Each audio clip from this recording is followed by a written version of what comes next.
Yes, people, back in the building. Another Afcon Watchalong. We have begun the second round of games at Afcon 2023.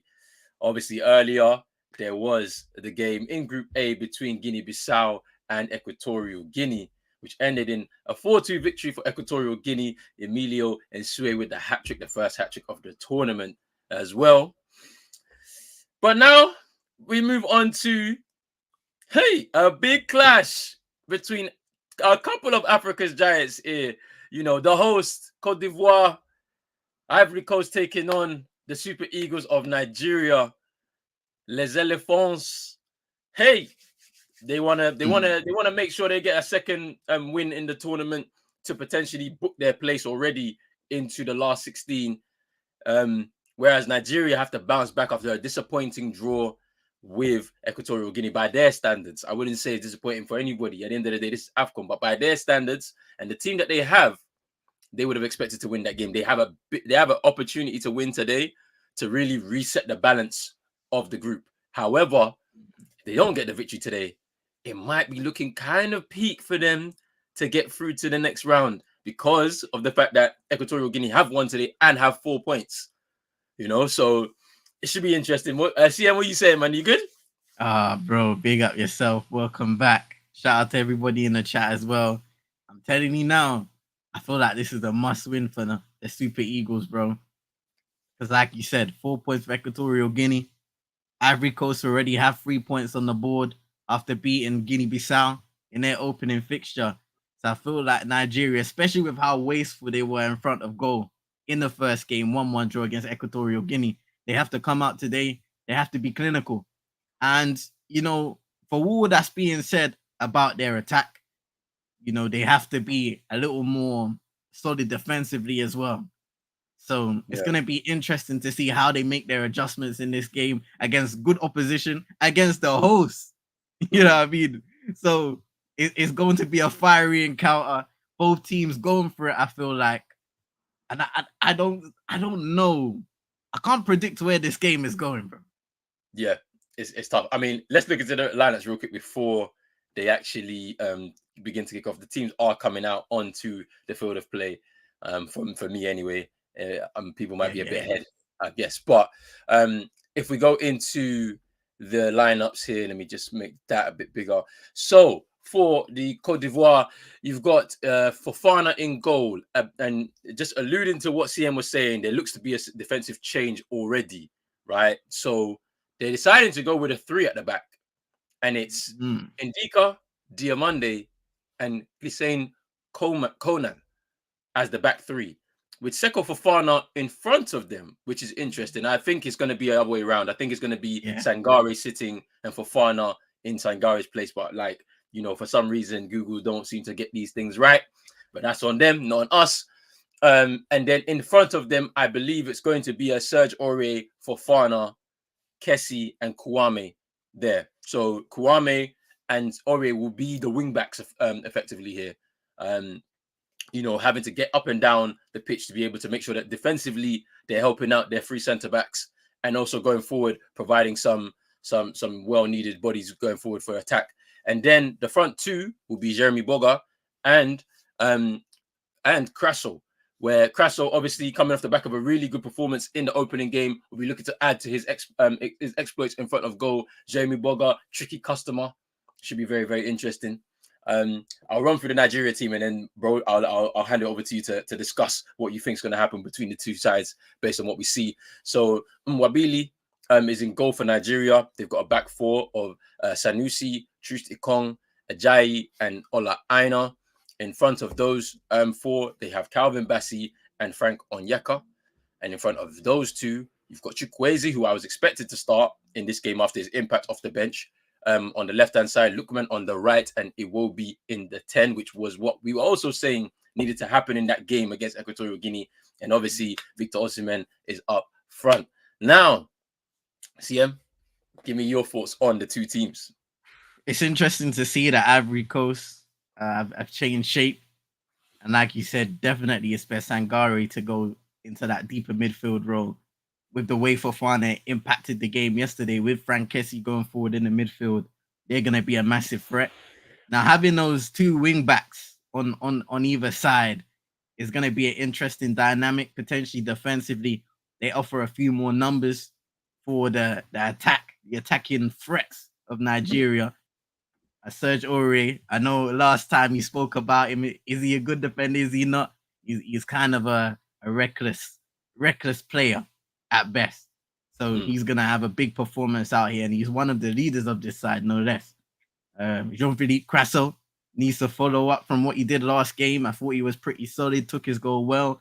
And Jeremy Boga, he was a threat on the left-hand side. So it's going to be interesting to see how he plays in that striker's role, a slightly different role in this game. For mm, Nigeria, like you said, Chukwueze had a really good impact off the bench. Ademola Lookman, Alex Iwobi, I think he needs to get more involved in this game, most definitely, and hopefully playing in that number 10 role right behind Victor Osimhen, he will do that. But he needs to impact the game a little more. And you know, the most important thing for Nigeria in this game is being clinical, taking advantage of their opportunities, because the big chances came to their big man Victor Osimhen, and he didn't take all of them. He took one, which was the equalizer shortly after uh, Equatorial Guinea took the lead. But they need him to step up even more than he has so far after getting his first Afcon goal. mm, And defensively, once again, how solid can they keep it? That back line, with especially with how attacking they are, how much mm, they get forward. There most definitely is pressure on Jose Peziero, the head coach, for the way that they've gone into this tournament, not mm, in great form. So mm. they need to start getting results ASAP, Nigeria. Yeah, man. Look, I totally agree with everything you said. I think this is going to be a very interesting battle. I think from the way the pace started in the first game, I think that because of this change in formation, Ivory Coast are going to be a little bit more cautious because of the threat of Nigeria, and at the same time, you know, they don't want to lose at home. It wouldn't be a great defeat to lose at home. The attacking talent that this Nigeria team have, if it all clicks today, which by the looks of it, they've decided to go Chukwueze on the left, and we've seen the impact he had off the bench and how good of a player he is. Lookman had a great game in the first, let's say, 60 minutes of the game. Obviously, he started to tire as time went on. It will be now in the 10 where I felt he was a bit lost in midfield in the game against Equatorial Guinea. Um, if those pieces come together in behind Osimhen, we should see a lot of chances going towards Osimhen, and at the same time, you know, an opportunity to continue sustain attacks. I'm interested to see what's going to happen with this defensive change for Ivory Coast, though, because we were saying it on that game. You know, the fact that, you know, the two centre backs, both of them very young, you know, they were struggling a little bit high line they were playing, and it left gaps in behind that. If it was a more, you know, more accomplished team going forward, they'll be punished. And so they've already directly addressed that by deciding to go with the three at the back and the wing backs for some defensive security when they don't have the ball. So that's something I'm looking forward to seeing today, how that dynamic happens. It could be a cagey one. It could be a cagey one. Maybe we're looking for like 1 or 2 moments of quality here or there to be able to see a breakthrough, I'm guessing, because this is kind of one of the early big fixtures we have so far. 100%. And the earlier game, highest scoring game so far in the competition. And there's been quite a few games where we've had, you know, a lot of goals. 4-2, Equatorial Guinea getting the win against Guinea Bissau. So let's see what this one brings. It's a heavyweight matchup, like you said, bro. And it's gonna be interesting to see how everything unfolds. Yes, yes, yes. And we have kicked off, but big up to everybody who's in here right now. Make sure you're liking the stream on both channels, both on Eagle Eye Extra and on Pros Only Sports. Make sure you're hitting the subscribe button for both of those channels. And make sure you hit the notification bell because we have another big game later on tonight. The Black Stars taking on the Pharaohs in another big heavyweight clash. And I love the way that they've been able to make it happen on the same day. So we're going to have some really quality football happening, hopefully, today. So we'll see. But big up to everybody who's in here right now. We appreciate the support during Afcon 2023. It's been great so far. Let's continue and keep up this energy as we move through the tournament. The timeline's gonna be moving heavy by the end of today, bro. I'm telling you, it's heavy. It's gonna be a big one on the timeline. We got something to speak about halftime regarding Sadiq Umar. Who Yeah. is not in this squad. I have a video of the coach himself speaking about the situation and how he's returned to Real Sociedad now, the squad. It's a strange situation again. Boy, big up to Yank in here. Giving us some love. Big up yourself, Yank. Nigeria going to 0-2. He thinks there's gonna be he thinks they're gonna lose and end up with only 1 point through their first 3 games. It should be very interesting. And how they're gonna get out of the group, I don't know if that's the case. Man said nice goal yesterday. I talk about Wisa for Congo. Nah, big up to Yank, man. Hey, as I said, run the agenda, man. I'll take being a Premier League. Listen, we were saying yesterday, you was missing yesterday, bro. I don't know. We understand you kind of had to hide the truth. You know what I mean? Just bury the truth a little bit. You know what I mean? But we understand, bro. Private jet settings, flying out like Onana. That's the next thing. I'm interested to see what happens with Onana. I wonder what's gonna happen there. That's what I'm gonna say. I wonder. I wonder. We got to NN in here. I said, right now it's time to cook up some super pigeon, but we'll soon boil some black eggs the day you don't go anywhere. Hey, I hope we also go home, so don't worry. And you Cameroon will follow us too. Don't worry. If I pack my bags, you'll pack your bags. I'm telling you. Big up to Super Nick. Big up to Super Nick. Thank you for the love and appreciation here. And Yank giving us Côte d'Ivoire. They're gonna win 2-1. Big up to Isaac in here. I hope you're well. Hope you're well right now, my bro. I know it's like afternoon where you're at. Hope you're locked in I know you're locked in right now for Nigeria. So let's see what the Super Eagles can do. Oh, that's a nice little dummy. Look, man. Ooh. And the shot goes wide. Calvin Bassey.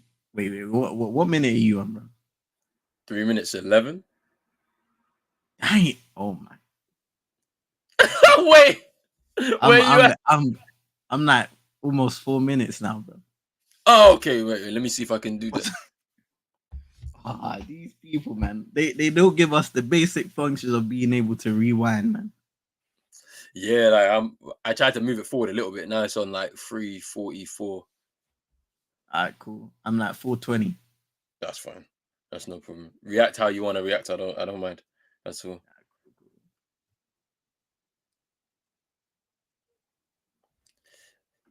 Super Nick saying 2-2 as the scoreline. Interesting. Because what it does, it puts Equatorial Guinea in a nice position, or to be fair, they'll be fighting it out in the final fixture against Ivory Coast to see who tops the group. So that would be interesting, bro. Because you could say a draw in this game may not favor Ivory Coast because they're going up against Equatorial Guinea up next. They just got a very good victory, a good draw against Nigeria first, a very good victory against Guinea-Bissau. So they're going to be going into that game with a lot of confidence to try and knock off the hosts early on. So, there's this Group A. There are some beautiful scenarios being cooked up on match day 3. This is what I'm saying. Like we're at that stage now where we're getting ready for the permutations ahead of that final set of fixtures, and that's gonna come around pretty quickly because the final set of fixtures start from I think Monday. So it's Monday to Wednesday when we'll have the final set of fixtures, and it's 4 games a day. It's 4 games a day. Obviously, 2 of them happening at the same time. So it's gonna be interesting. It's gonna be interesting. But yeah, this group is gonna if that happens, if that draw happens today, that final game, we stay locked in because we're watching it. Stay locked in because we're watching it all together. It's gonna be a good one.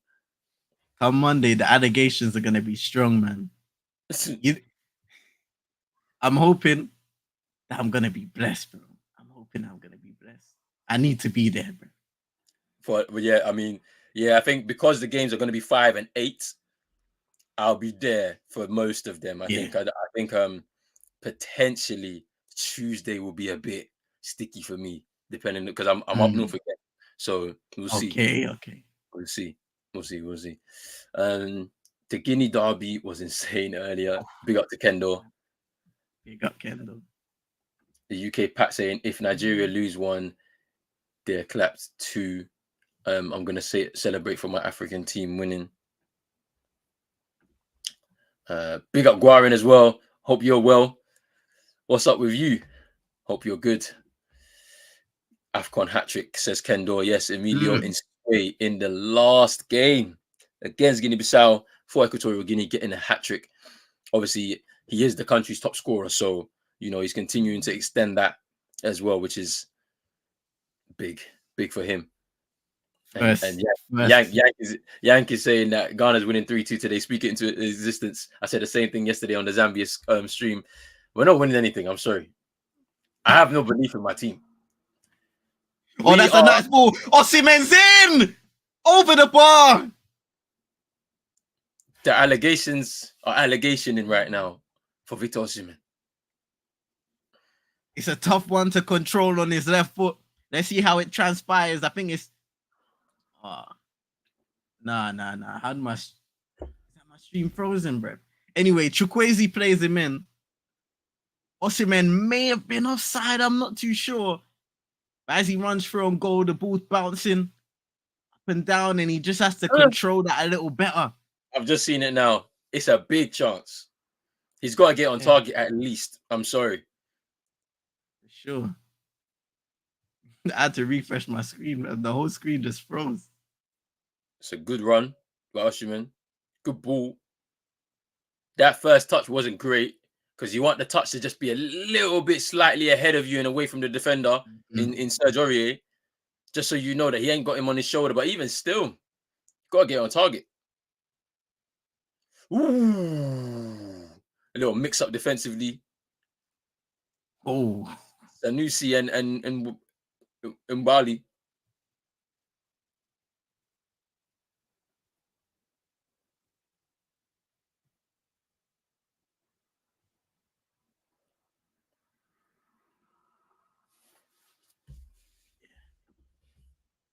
What minute are you on now? I had to refresh my stream. 8:20, 8:30. We're about 30 seconds apart. Ooh. Yeah, see, look, this is what I'm saying. The Afcon keeper tax is a bit mad, because I'm seeing some unorthodox movements here. That's offside. No. Chukwueze, ooh, shot. And it's a corner. Hey, the game has opened up. Bro, from either side. Defensively looking slightly shaky, both teams still. Even from the corner before. Wabili just claimed it on the second goal, but still. I mean, in the game before, the Guinea-Bissau keeper made a massive mistake for one of Nsui's goals. I see left wing, and he goes flying. He goes flying and gets nothing, man. I was like, Uparin Joko. Poor, man. Poor. Super Nick saying Osimhen hype. Hey. As NN always says, will he rise, man? Will he rise?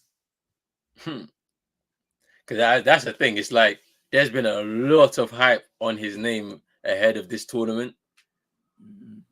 And it's not necessarily worked out the way he wants to. He's only got the one goal. But it's game 2, so he's got another day.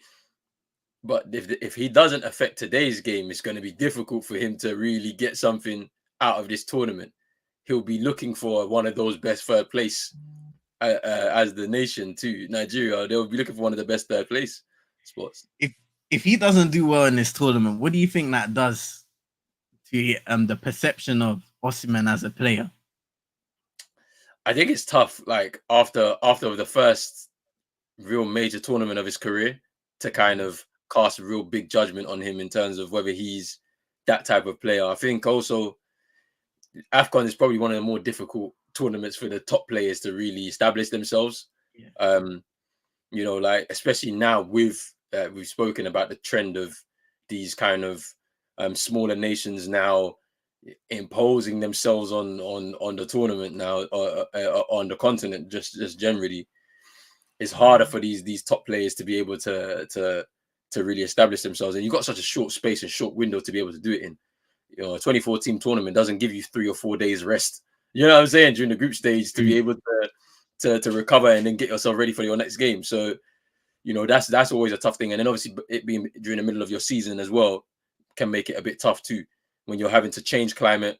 For a lot of these players, they're changing climate. They're coming from Russia and Italy and Germany and places like that where it's colder now. Going back into the hot weathers, hot temperatures, and then expected to play your full 90 minutes for your country. It's difficult. So I don't think he'll do much. The best he can do is just try and score the goals that the chances that are set up for him. Try and score goals from them and go from there. But then, yeah, like Yang saying, he's got too much talent around him not to do well. So if he doesn't, questions need to be asked. And that's also the view, that point that people will make. I think they'll think that they've got such a talented team that if they create chances for him, he has to bag them, you know, for the reputation that he's got. But, you know, it's one of those, I wouldn't judge him too harshly, me personally. But when you look at the work, the hold up play and the ability to win the foul there from Sekou Fofana, really good work.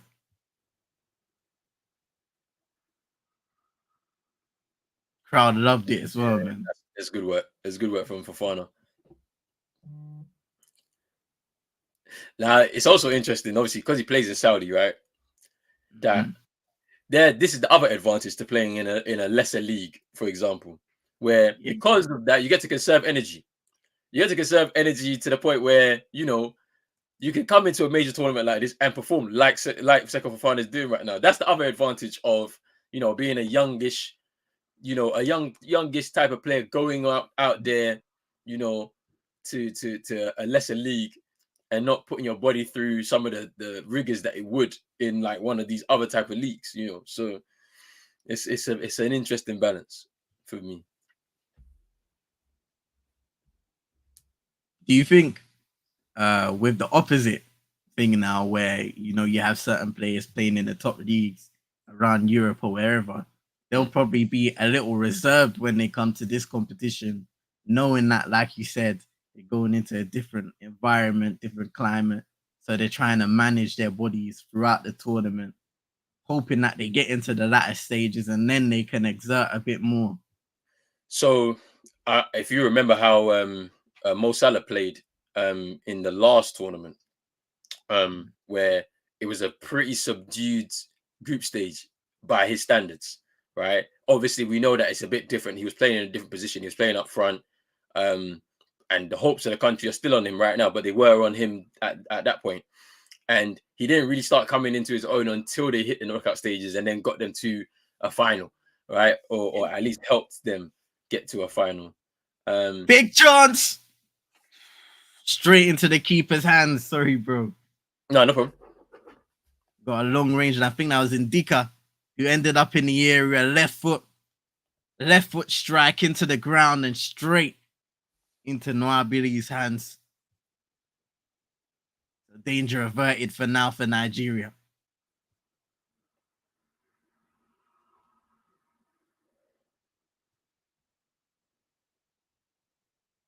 That's a big chance. That's a big chance there. Right place, wrong player. Yeah.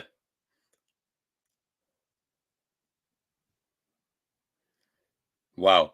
But just look at where the defenders were for Nigeria. 4 of them across the row just kind of just stood back and allowed all that space there. But indeed, if it wasn't Indika and somebody else, it could have been buried. It's true, bro.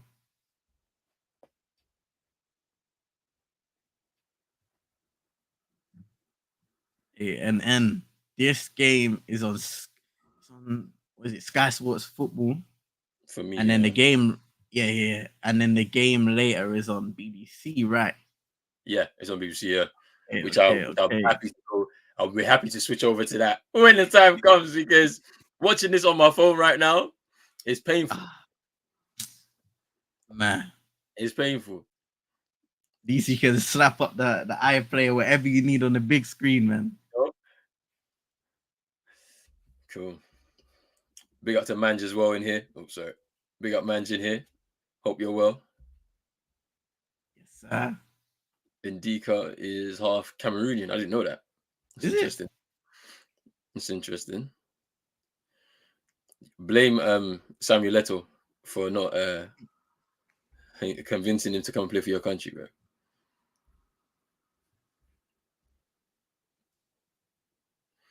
That's nice there from Osimhen to get ahead of his defender. Just looking for another option now. Spreading it across the pitch to Olaina. Onyeka playing it back.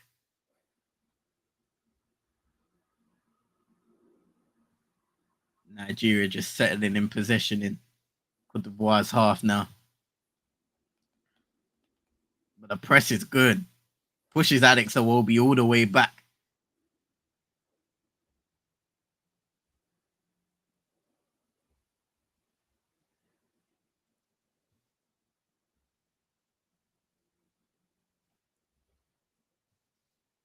You know, in this game, I want to see a bit more from Frank Onyeka as well. I felt in that game against Equatorial Guinea, it was a cardio session. He wasn't really affecting too much on or off the ball, really. He was running around a lot, but for somebody that you're expecting in that defensive midfield position, you have to be doing a little bit more to protect. You know what I'm saying? Protect your back four. And I'm surprised he started the game today, really, to be honest with you. You can see Sanusi's down right now. He got a little, it looks like it's a little nudge in the back from Frankesi as he plays the ball. Yeah, I can see him down now. Nah. And when you see Uncle in the crowd, yeah. Nah. Hey.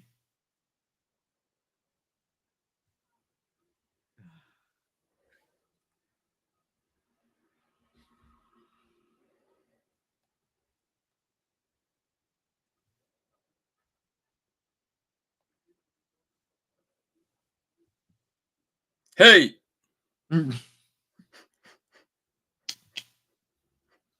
This is the hey.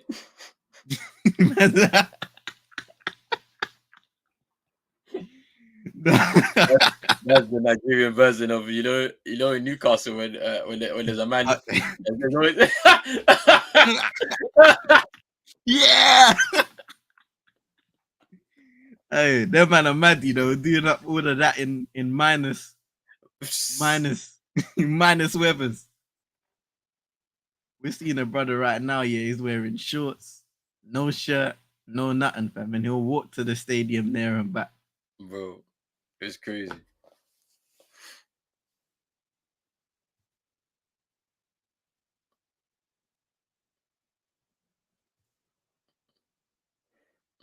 That's interesting. I understand why Osimhen was maybe not happy with that.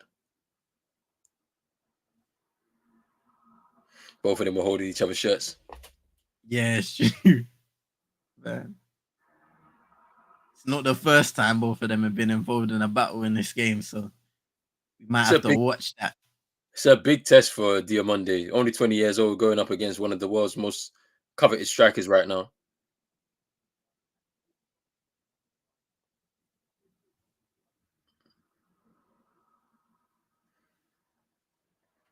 Especially after a bit of a shaky start to the tournament by Diomande as well on Saturday. Definitely gonna want to put it right. Damn.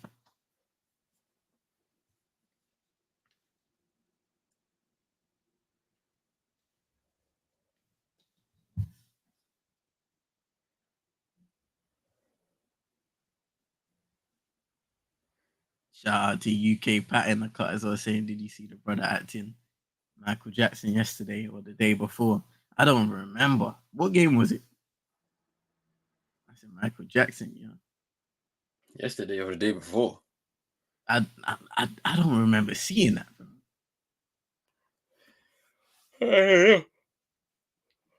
Sorry.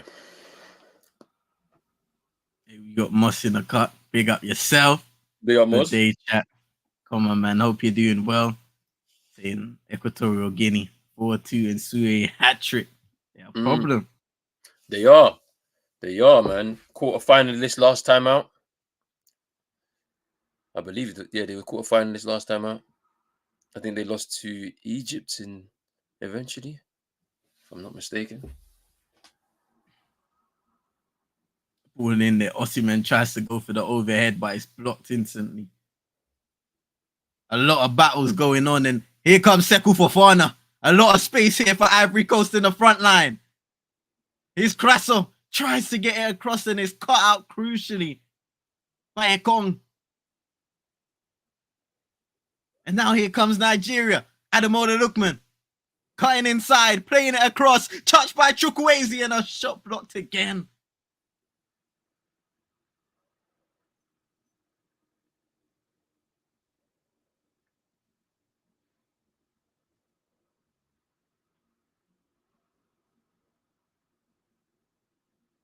I just seen the Crasso chance, and I'm about to see Nigeria go on the break.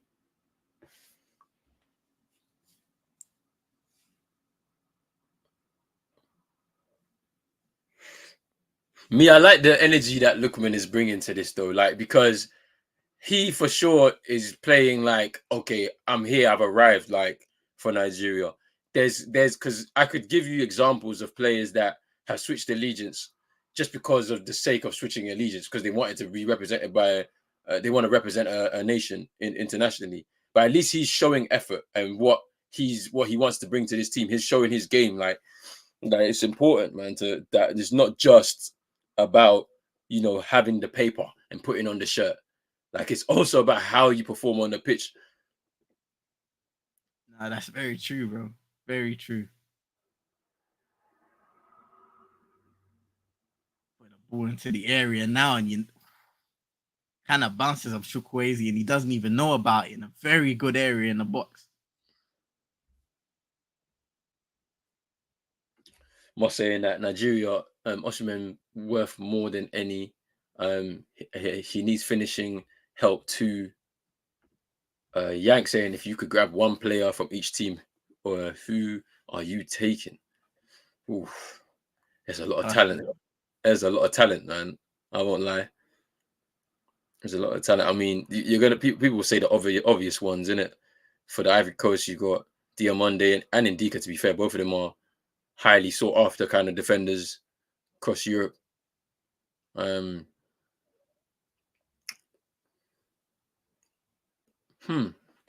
Based off everybody that we've seen so far, you know what we should do? We should hold that for the very end of the tournament, and then everybody comes on and does their like most wanted starting 11 from this tournament. Yeah. I think that would be good. We'll leave this one. Yeah, we'll come back to you though. We'll come back to you because there's a lot of talent in this tournament so far. There's been a lot. Like Hoto for Namibia, for example, he was good. He was really good. Wide man, I think he's a right hand side player, right winger, very good. Like good both on and off the ball. But yeah, we'll probably save it. We'll probably save it. Yeah, man. Everything he did in that Tunisia game, everything good that came from them offensively, it came through him. Almost, it felt like. Yeah, he was very influential within that front line. Yeah, and he scored the winner. He scored the winner. Like he looked like a really good player to me. Like playing with a point to prove, I guess. You know, on the stage now, everyone's watching you in the continent. You got to go for it, right? And he did that. So yeah, he's one that definitely just kind of like stood out to me. To be fair, but yeah, you know, I'm not saying Raptors, no spicy P. We rained threes last night and killed the Heat. Yeah, but no Siakam though. Now the team's in full rebuild mode. You know, with Siakam going to the Pacers. So that's an interesting situation in Toronto. Big Three is gonna be interesting, man, when it returns. When it returns, we're gonna have a lot to speak about. There's a lot to discuss for sure. Yeah. Don't know when we will return, but I'm sure it'll be pretty soon. I think maybe next week Thursday potentially, because there's no games. There won't be any games till there won't be any games till Saturday. I think by the time it's definitely the knockout stages, then we'll have like ample time to get back on job and stuff like that. Yeah, so I think after Wednesday, group stages is done, and then it's I think it's Thursday and Friday off, and then the knockout stage return on Saturday. So it should be interesting. Oh, Yeah, yeah, he's now in Saudi, Seko Fofana. Yank say he'll take Kessie or Sangari, and then Osterman for Nigeria. Yeah, I think a lot of top teams in Europe actually passed on the Sangari deal. And I've watched him live. For all of the good things he does, I have I feel he has a tendency for the game to pass him by, especially if he's not in control of the ball in midfield. And it's interesting because here they have a lot of trust in their centre backs to be able to bring the ball forward. yeah. So if he's not willing to take the ball off of them and demand it, that's the thing that I worry that kind of happens in this game, where because he doesn't demand the ball, the players in front behind him will pass him by. So Mhm. that's something You that in think? his game I think he needs to improve. Do you think then that could possibly create opportunities where he makes little mistakes here and there that can cost his team because he's not 100% in the zone? Yeah. So and it's kind of because the game I'm referring to that I went to watch him in was when PSV, when he was there, um against Sevilla, in the Europa League. They lost that game 3-0. And first 20 minutes, he was on the ball and he was dictating things from midfield. And then it got to a point where he just stopped doing it. Mhm. And they were going out wide. And at that point, yeah, it was done for them, really. So, and he can get real lost in the game. And so it's going to be interesting to see how he develops his game as he's moved to Forest in the Premier League. So, but yeah, big up to Brush in here. I hope you're well, my guy.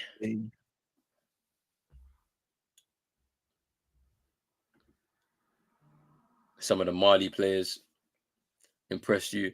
Yeah, they were actually pretty. They were pretty cool. They were pretty good. Sina Yoko was good. I like the way that they turned the game around. To be fair, Might have to have a look at Trusty Kong. He seems like he may have been feeling the back of his leg. Not sure if he pulled a hamstring. Hopefully not. But his players, the referee, are kind of around him, and he's just about to start getting some treatment. When he cleared the ball there from Crasso, he was running yeah, onto the ball. might be a dead leg, maybe. Yeah, Maybe. I think it's a bit of a dead leg. It's just like because it's not. It didn't look too serious. It just looked like there was a clash of legs. The Drogba, Mm. Ivorian legend, Scotty Barnes, Gary Trent Jr., Emmanuel Quickly. Yeah, he's good. He's good. He would have been a sixth man of the year if he stayed. Oh, well, candidate if he stayed with the Knicks. Brought home RJ Barrett, and 3 first round picks for Siakam, Bruce Brown coming in. Yeah, Bruce Brown will be a good addition to your team for sure. Toughness defensively should be interesting as your rebuild continues in Toronto. There you go. And then also like quickly could potentially establish himself as one of the starting guards. Is carried away and good defending there. Corner kick for Ivory Coast. Or the whistle was blown, so maybe there was an offside there. Let's have a look. It was Seko Fofana's long range strike, and yeah, it seems like they've called the offside on Kwame, who came through the follow up, received the ball, struck it, and it was blocked by Sanusi. Oof, that's a And it shot. just it just tested. It just tested Nwabili in goal. Punched it into a dangerous area. Whew. There's a shot by Seko Fofana there. Look how far out he was.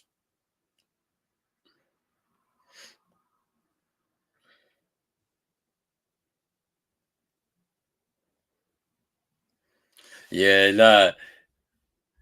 Yeah, the way Fofana is playing like right now, Isaac, like through these first two games, whew, yeah, you're right. He might make the starting 11 for Yo, the whole tournament. he's in there right now. Uh,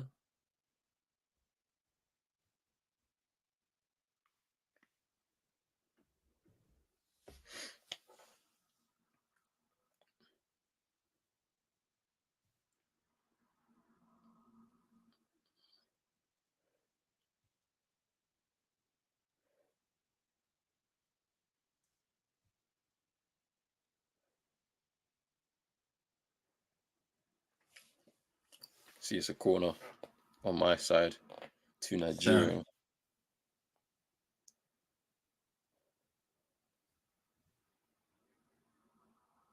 Just over a half an hour gone. Still 0-0.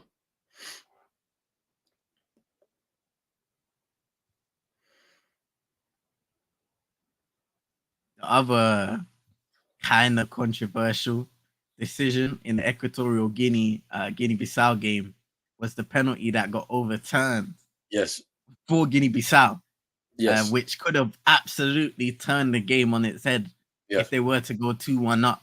Instead, the because it's funny, yeah, and I like how they've been doing it this tournament. If there's a penalty given, they'll allow the usual setup of the penalty Mm, while those in VAR are doing what they need to do, checking it over. So mm, then everything's set up. So just in case if the penalty is awarded, you can go ahead with it. And then he goes to check the monitor, finds out that the attacker contact with the defender first, and mm, it's not the other way around. And then he mm. says, cool. And you can still just get the ball back, goal kick, and go again. Yeah, So I like, because at first I was kind of confused as to why they were still setting up the penalty if mm, they needed to be checked and just those similar situations. But I think it was today, especially in this game, that it kind of dawned on me and I understood. yeah. It's all to help the fluidity of the Of the situation and the yeah, game. yeah, Yeah. yeah. That's the thing that really does kill games sometimes with VAR. These like we see really long VAR checks in the Premier League, for example, and it really disrupts the flow of the game sometimes because they're analyzing and over analyzing, the situation that may arise. Whereas we see in the Afcon, it seems like they're just really on the ball, and these checks are done and over quickly. Big up vibes. You say my country won 4-3. Your country won 4-2. However, you're not gonna win or lose this money, bro. So you've won, but at what cost? That is true. Because whilst Equatorial Guinea were quarterfinalists last time out, right? It does not necessarily mean that you're gonna win. To be fair, they did get to a semi-final in their home tournament in 2015, I think it was. So I think it was 2015. They got to a semi final, but they lost to Ghana. They lost to Ghana 4-1. And I remember, yeah, that game was interesting because around the 88th minute, the Equatorial Guinea fans, after getting battered by Ghana, started to tear up the stadium. They stormed the pitch. The fans stormed the pitch, and it delayed the game for like, I don't know, 20 minutes, 25 minutes, until they could get everybody off the field so that we could finish the game off. So that was a very interesting Afcon moment. Man.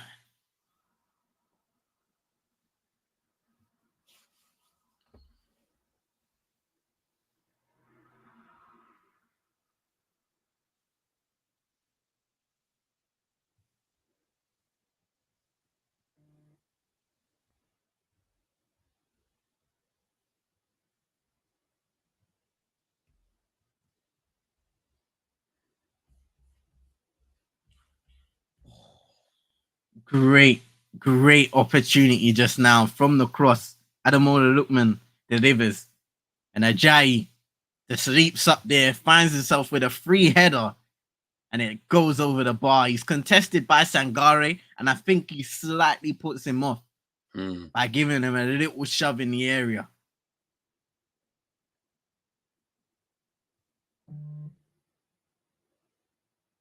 What do you think about yeah. Just seeing it now.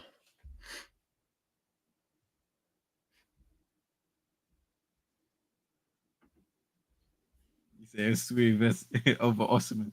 Yeah, I mean in this tournament right now, yes. At Afcon, just generally, yes.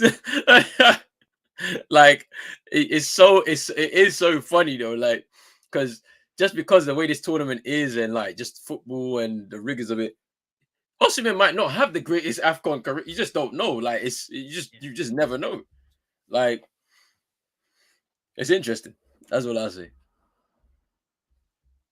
I was gonna ask before, what do you think about the Nigerian coaching situation with Jose Pizarro? Because before he took over from the previous coach, yeah, and I found this quote from the president at the time of the Nigerian Football Federation, Maju Pinnick. He said that Gernot Rohir was dismissed to prevent a disaster from waiting to happen. So I looked at the situation because I think that previous coach, I think he failed. Well, the results weren't good at the time, nonetheless. So he got rid of him, brought in the new manager now, and they're kind of going through a situation where going into AFCON, the results haven't been great. They haven't been winning games, and this is a tournament where they're looked at as one of the better sides with the riches of attacking talent that they have, just the talent that they have all over the pitch. So, what could the permutations be for Jose Pizarro if they end up, going out early in the tournament?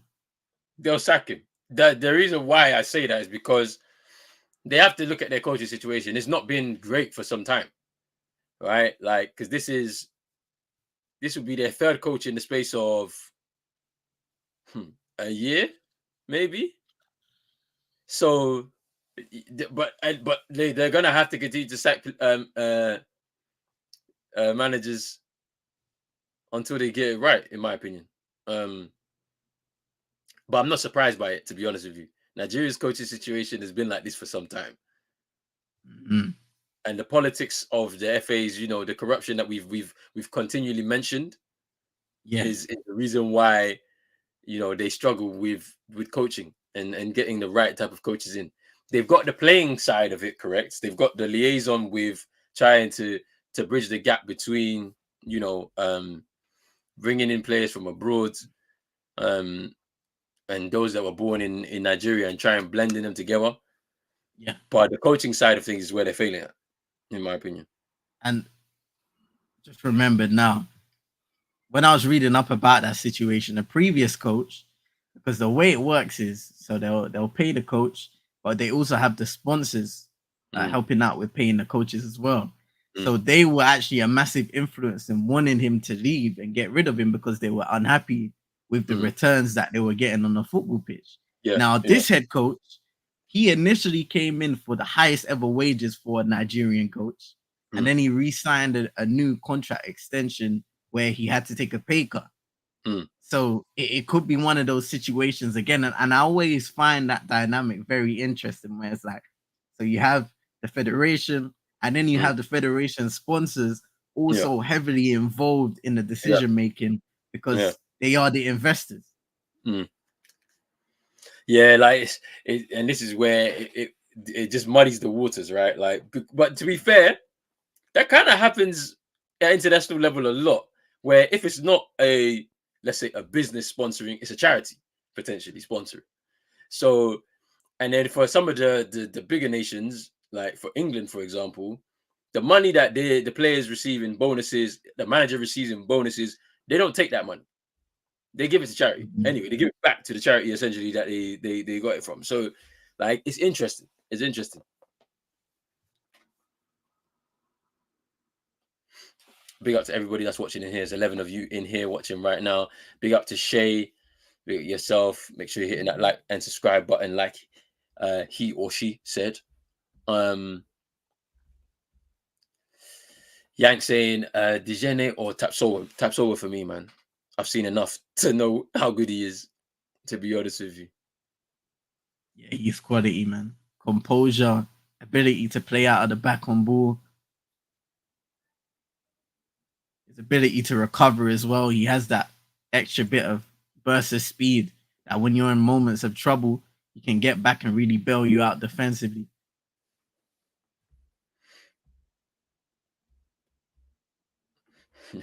Bayer says he needs Ivory Coast to win so he can laugh at KG. Moss saying he's going for Côte d'Ivoire as well. Should be interesting. There, my pick. Ivory Coast and Senegal final. We predicted. Should be interesting to see. I kind of did have a slight pick of Ivory Coast as well, being the host, and the fact that no host has won this tournament since Egypt did in 2006. I was like, it's time to break the duck, man. We need somebody to break it. Cameroon were close, but they couldn't get to that final step. But I think Ivory Coast, they have something. At least they have something. You know, as long as it all clicks. I mean, this is a big game here. It's a big test. We have to see how they come out of it. They're doing okay so far. And the Canada Federation are a joke.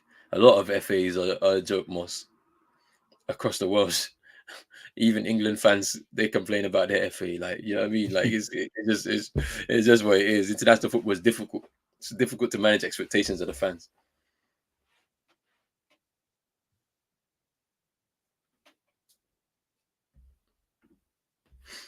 Jiku or Salisu? Hey, that's a tough one, you know. Based on talent, I'm giving it to Salisu, but based on what I've seen of the two of them in playing for Ghana, is definitely Jiku for sure.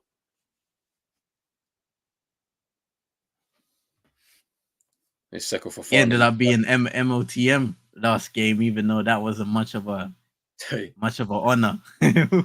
I mean, considering the circumstances. The defensive mistake by him, I would have ripped it away from him straight away. No way he's man of the match. What? No way.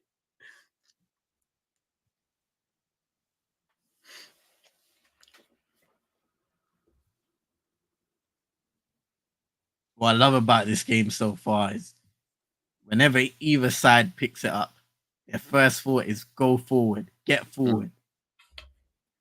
There's no hesitation about either side right now. We're approaching the 45th minute of the first half.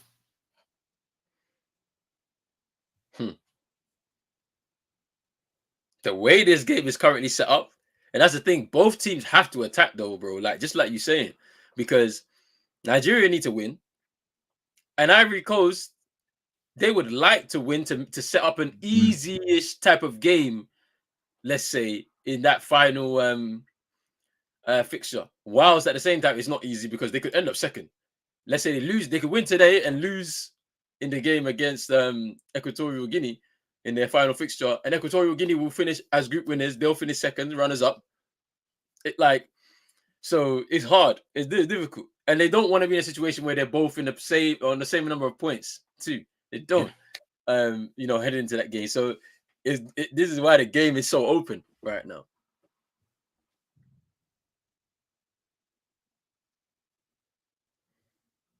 Sanusi fires over the bar.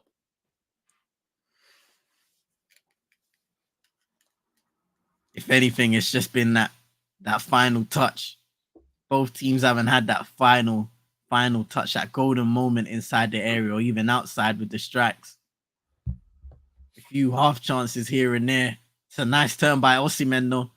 Driving down the left-hand side, turns back, plays it to Iwobi. Heavy touch, but holds on to it just about. I think that goes out of play.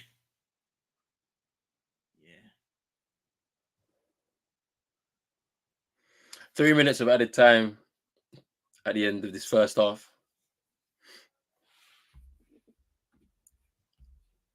No, Moss. The four best third place teams will qualify to the knockout rounds.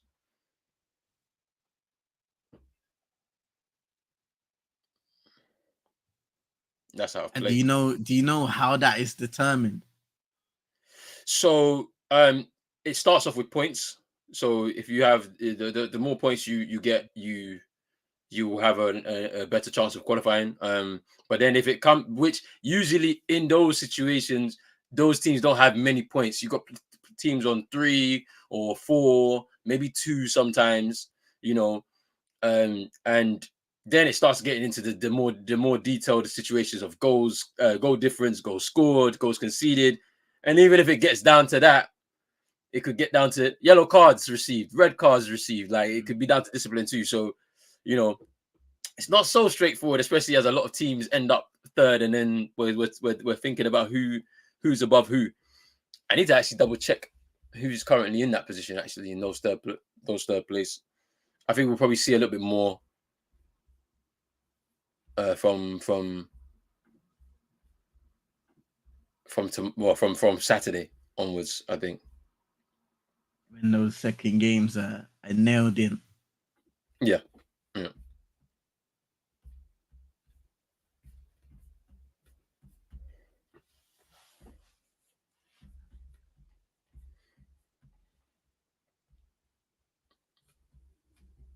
I don't know if you just saw that opportunity. Chukwueze tries to play in Ademola Lookman down the left-hand side, and he just overhits the pass completely. He was in a lot of space to work with on the counter-attack if he got that pass correct.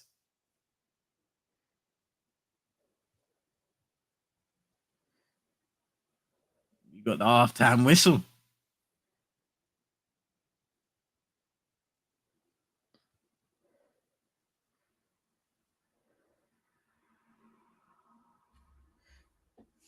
Okay, so the ranking of the third place teams as it stands right now is Mozambique, Zambia, Equatorial Guinea. Well, but that was before their win today. And Guinea. So I think it will be Algeria who will take the place of Equatorial Guinea. So Mozambique, Zambia, Guinea, and Algeria, who all have 1 point from their games played, with Mozambique heading up the table because they scored 2 in their first game. So against Egypt. So and yeah, I've got halftime as well. See the Nigeria team just taking a little huddle, speaking it over before they go back to the dressing rooms. But yeah, Nigeria 0, Ivory Coast 0. Second Group A fixture of the day. What have you thought about the first half, bro? Kind of what I expected, to be fair. Where it is kind of cagey a little bit, I think the defensive change by Ivory Coast has helped them a lot in this game so far. They don't seem as open. They are playing with a high line, but it's a way more structured. They're more connected to each other in midfield and defense. So they move together as one unit.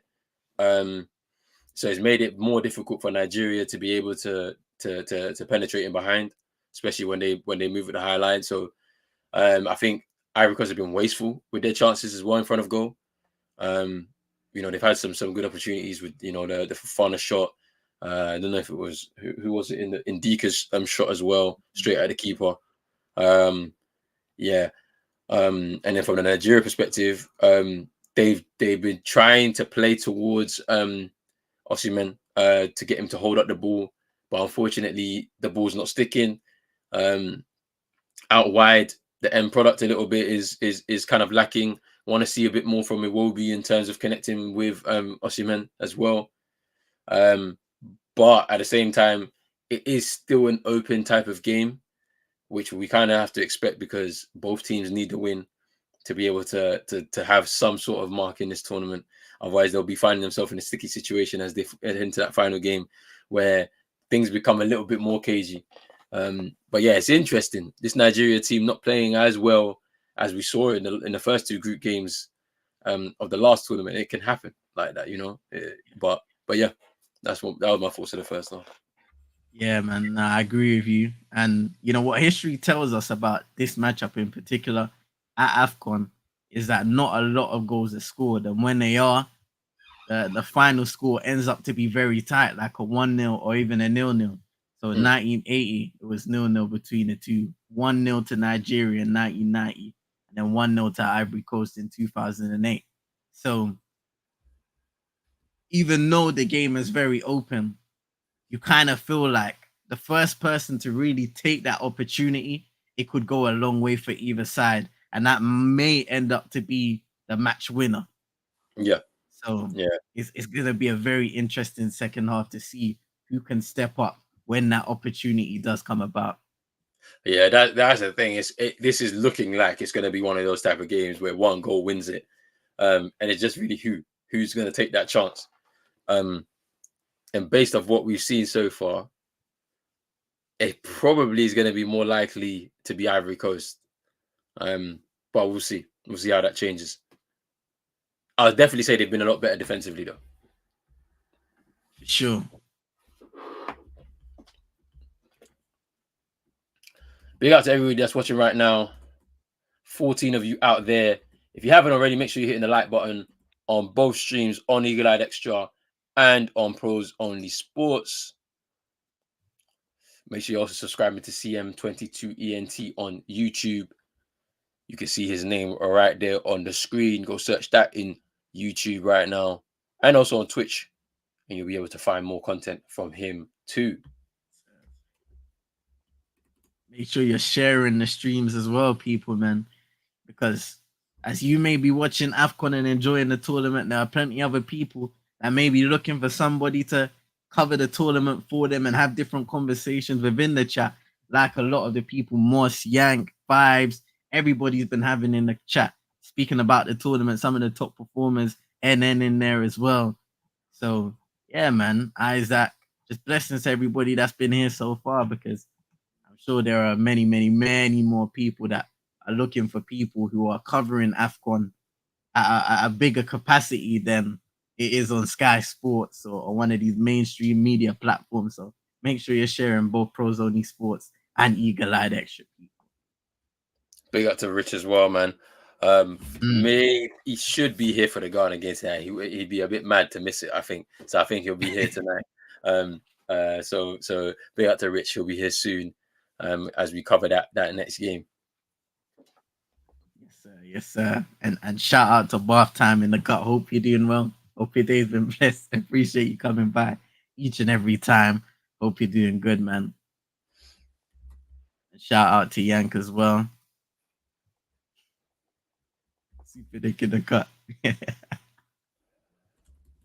Nah, man. Bath Time is good people's, bro. A Man United fan. He's on the Man United agenda.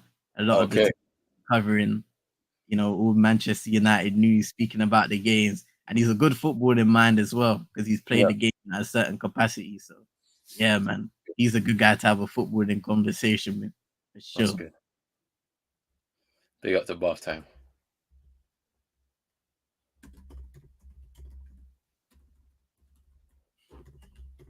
Hey, Mus. I don't know what Rita said to you, Mus, but hey, man, we're all cool around here, man. As long as Chap Woody Rita say about. But that's Rita's Rita's on that, man. So you can't even you can't even say anything, man. Rita's is like that. Hey, readers don't care, man. He'll say what he says. I don't feel a way about it. Oh man. Oh yeah. Before I forget. Yeah. So this is the thing we was gonna speak about with Sadiq Umar. I'm gonna play the video for you, bro. And everybody in the comments as well. Because now from my understanding, prior to the tournament, obviously he was picked by Nigeria. And unfortunately, he had a slight injury. So, he had fitness tests and so what. And I'm just going to let Jose Pizarro give his perspective of the situation before I give my 2 cents and whatever happened. So let me slap on the video real quick. Start it again. I'm confused. Guy, what I can say. I received a report from the medical test that is injured and they cannot recover in 15 days, at least, or more time. 15 days? No one said me, you can recover in 5 days? No. 10, I don't know. 15, I don't know. 1 month, I don't know. 2 months, I don't know. The report went to club, and club said he must come for recover. Even he said the possibility for do surgery. We did a meeting with the player, with our staff. The player wanted to stay, like me. He wanted to stay, of course. For that, I choose him. But in the last day was 13th, I think. The last day for the players, we decide to place him. I am happy because he recovered well. I am sad because he is not here for help us. Yeah, and that was the final statement. I'm happy that he's recovered. I'm sad he's not with us. It sounds like a very complicated situation between Nigeria and Real Sociedad because then it was later revealed that Sadiq Umar was returning from injury. So Sadiq Umar, who was ruled out through injury and withdrawn from the Nigeria squad for this Afcon, just came on as a substitute in Real Sociedad's Copa del Rey game this evening. That was yesterday. So, on one hand, the Nigerian coach is being told that he won't be fit again for 15 days. And I believe he even said he could possibly need surgery. And before you know it, after just one game in the tournament, he returns to his club side in the cup competition and will be available with them or for them going forwards. And even the coach said Sadiq Umar wanted to stay there, but it seems like it was influence from Real Sociedad telling him to come back and recover there. What does everybody think about that in the comments? What do you think about that, bro? This is not the first time that we've seen something like this or something similar like this with the Nigerian FA. So if you remember last Afcon, remember Emmanuel Dennis? Yeah, Watford. With Watford. Remember that? Okay. So a similar situation that happened, right? Where injured. We're not taking you. All of a sudden, he's returning. So it's not the first time that this happened with the Nigerian FA and the club. So I'm not really surprised by it, but it's interesting to hear the coach's perspective. He's actually explained the actual process and how it went down to the player not joining up with the squad, because there may be players currently at this tournament who are injured, right? And regardless, they've called them to the squad, maybe in the hope for them to recover, or or it would be a situation where like they're just there as a member of the squad to just motivate, especially if they're an influential member of the squad. But I'm not surprised by this. And then obviously the clubs themselves, the way they handle it, it shows you once again why we pass it down to the whole, or we put it as they disrespect the tournament so much that they don't even want their players to go. So yeah, I'm not surprised by it, but the Emmanuel Dennis situation has now led him to not being able to play for Nigeria. We haven't seen him since then, which is interesting. Oh. I like that side of things. If you're not going to respect us enough to represent the country, then you can't be here. And I was led to believe that the Emmanuel Dennis situation was even more so on the player's side. Yeah, as well. It was he really pushed to not go. So yeah, it's pretty interesting. Like, we have certain situations like that. I remember Essien didn't go to Afcon in 2006, where he was injured prior to the tournament, but then he ended up making an appearance off the bench whilst the tournament was still on for Chelsea in like an FA Cup game or something like that. He recovered somehow in time for that, and like, that's the reason why, yes, we name Essien as a midfielder from Ghana that is, is legendary and all of this type of stuff. But if we're talking about in real terms for the country, they didn't really do much for the country specifically. So in footballing terms, so like, it's interesting. We've seen so many incidents like this that I'm not surprised by seeing it once again. It's just, I thought that things should be handled a little bit better and stuff like that. But hey, here we are again. it's a shame, but hey, the show must go on, innit? The show must go on. And the lads look like they're not too far removed from re-entering the pitch for the second half. But as I found the fake Reedus on YouTube that's stolen his name. No way. Reedus has beef with him as well. No way. I'm telling you, bro. Nah. Remember, man, getting vexed from Chino in the playoffs. Nah. Hey. Yank was heated in the playoffs, man. Because Chino was stressed out. Hey, Chino's funny, man. Chino and what's his name? Baby Rage.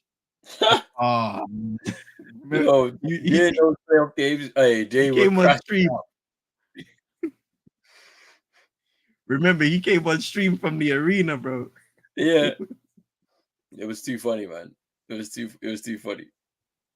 And he had the heavy breathing as well, man. Stress. The stress. I was stop breathing. Hey, CM, you're laughing now, yeah? OKC are in the playoffs regardless this year, so you're going to be a part of the action. You're getting a playoff series at least. You know what, yeah? That's going to be peak. I'm not going to lie. You're going to be stressed like us. You're going to be stressed like us, I'm telling you. Hey, because I haven't had that now for a good few years, bro. You're going to be... You might even be a second round. You might even be a second round, at least. Bro, the last time I crashed out in the playoffs, yeah, is when I saw Dame go like this. Like this. Yeah, that's not a nice way to lose, boy. A walk-off 3, buzzer beater is not a nice way to lose, honestly. Hey, and PG defended that one nicely. It worked like he defended the shot so nicely. He got the contest and it just nothing but net, bro. And I will never forget it, yeah. Because I'm there. It's like, what's the time? It's almost 6 a.m. in the morning. Something around that time, yeah.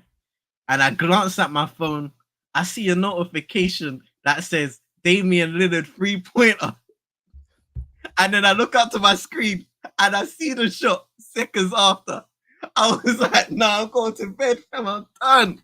Nah, that was a game 7 as well, yeah. So imagine the feeling, bro. Literally the feeling of overtime or something, or we're gonna win the game. Yeah.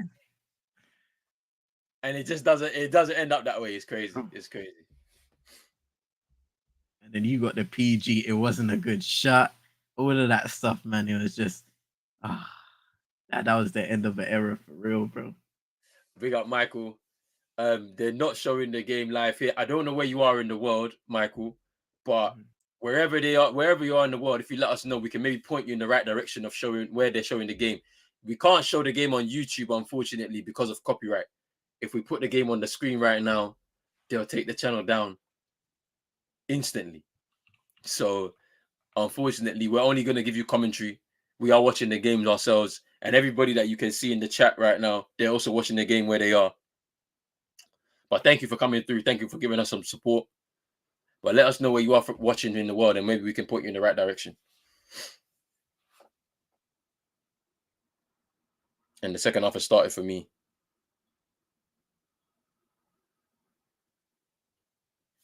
Okay, so you're in Nigeria. If you have, they're not showing it on Super Sport, are they? I'm not sure. In Nigeria, I don't know if it's Super Sport. But I can find out. Give me 1 second.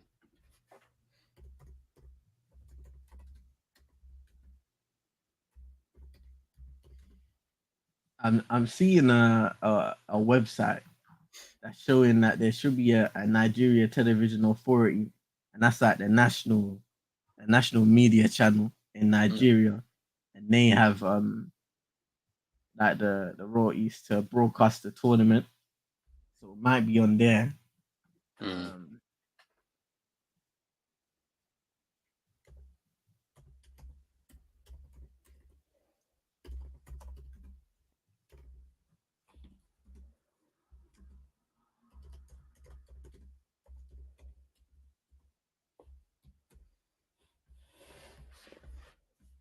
Star Times as well is another media company that have the rights to broadcast the tournament as well, and that's available in Nigeria. But you do have to subscribe to that one nonetheless.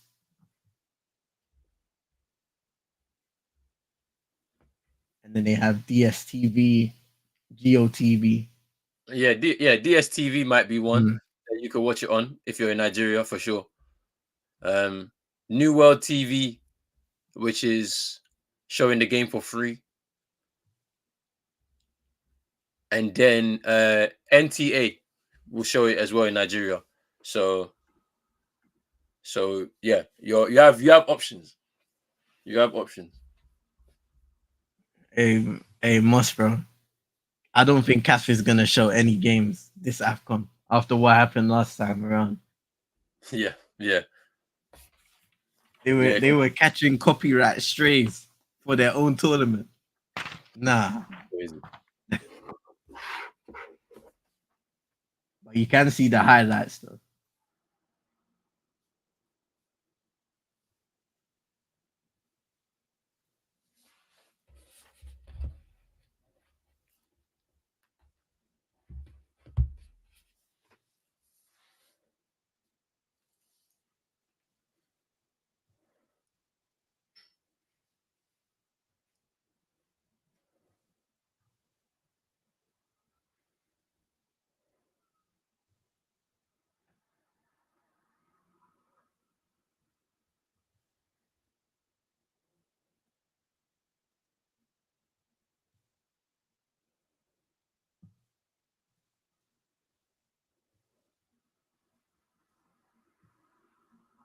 Yeah, for sure. They'll have the highlights after the game. A few minutes back into it now. Ivory Coast just having a bit of possession in Nigeria's half.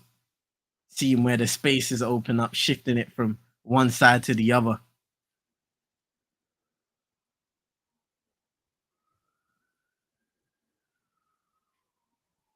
He said Kwame giving away a free kick that time around.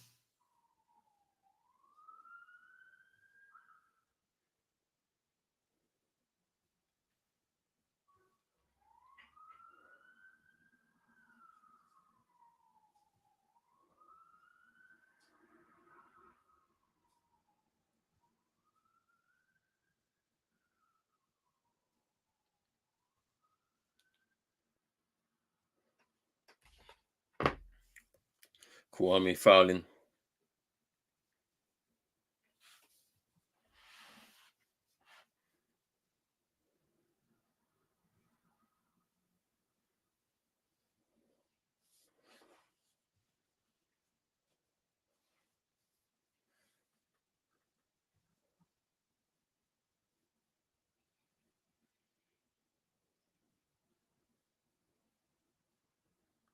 Lookman fouled there by Sangare. Osimhen's down in the box right now. There was an opportunity for Ademola Lookman, but it was cleared.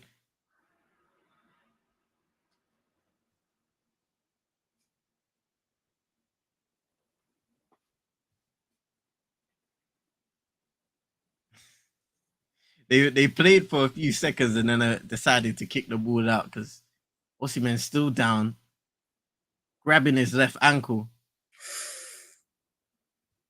We've just seen it. Ball into him again, headed across. What happens? So he gets the kick on the back of his ankle from Diomande. Do you think that's a penalty, bro? I think if this was last Afcon, they will give it. This time, no. They won't do it. It's innocuous, isn't it?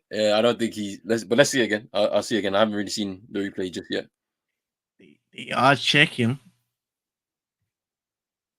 Oh, they could give that. No, I won't lie. Oh, I think they go could into give the it, monitor. just based off what I've seen, these two replays, that looks like a clumsy challenge, in my opinion. You just kick someone in the back of the ankle in the box. No, none of the ball at all. Oh, this could be dangerous. That could be a pen, in my opinion, just based off of that. Yeah, look at that again. Just seeing it on the monitor now, like Diomande got no piece of the ball straight for the back of the ankle of Victor Osimhen. I think they're gonna give this. Me too. Based on the replays I've seen, that looks like a penalty. And Diomande is part of this again. Yeah. It's not looking good. That back two, shaky first game, even though they got the victory and the clean sheet, and now could make a key mistake in such a tight game. That's a penalty. You got the man Chakushna in the cut. He's coming back from the monitor. Penalty to Nigeria. It has to be. Based on this replay, it's a pen. Clumsy challenges by Ousmane Diomande. A lot of eyes on him this tournament, and so far, he's not done well. If I'm being totally honest, it's those situations where you're just clumsy. You need to be a little more tidier with the challenge, positionally as well. And this is a big moment for Nigeria. Big moment, bro. Shout out to the little yo-yo inside as well. Hope you're doing well. Your day's been blessed. Appreciate you coming back every time. Hey, bro, I'm not gonna react to this penalty until you see. React. Nah. You have to. Interesting thing here is Trusty Kong taking the penalty. Huh? Yeah. Hey. Yes. Hey. Not Osimhen. Hey. The allegations are gonna be rising. The allegations are rising, you know. Hey. The whistle blows. 1-0 Nigeria. Straight down the middle. William Trusty Kong. And this is a big goal for Nigeria. We spoke pre-game. They needed the 3 points and it's far from over here. But the hosts are 1-0 down. And the Super Eagles have a crucial lead. It's a good penalty. It's a good penalty. Good penalty by Trusty Kong. But it's interesting. The allegations will continue to rise. Victor Osimhen stepping away from taking these penalties. I don't like it. For me, strikers need to take pens. You could say it's a captain stepping up. I'm not sure if he takes penalties. This is a good penalty. So maybe he takes penalties at club level. He's comfortable with taking them. But still, you got your star striker in the lineup for a reason. He's there to score goals. And penalties are a part of that, whether you like it or not. But I'm sure they won't be too worried because they're 1-0 up, 55 minutes gone against Ivory Coast. Now it's time for Côte d'Ivoire to step up and reply because they had some bright moments in the first half, but the second half hasn't been the same in that regard.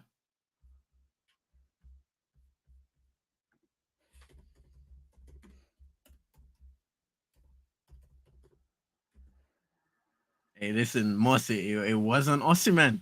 It wasn't him. But he won the penalty.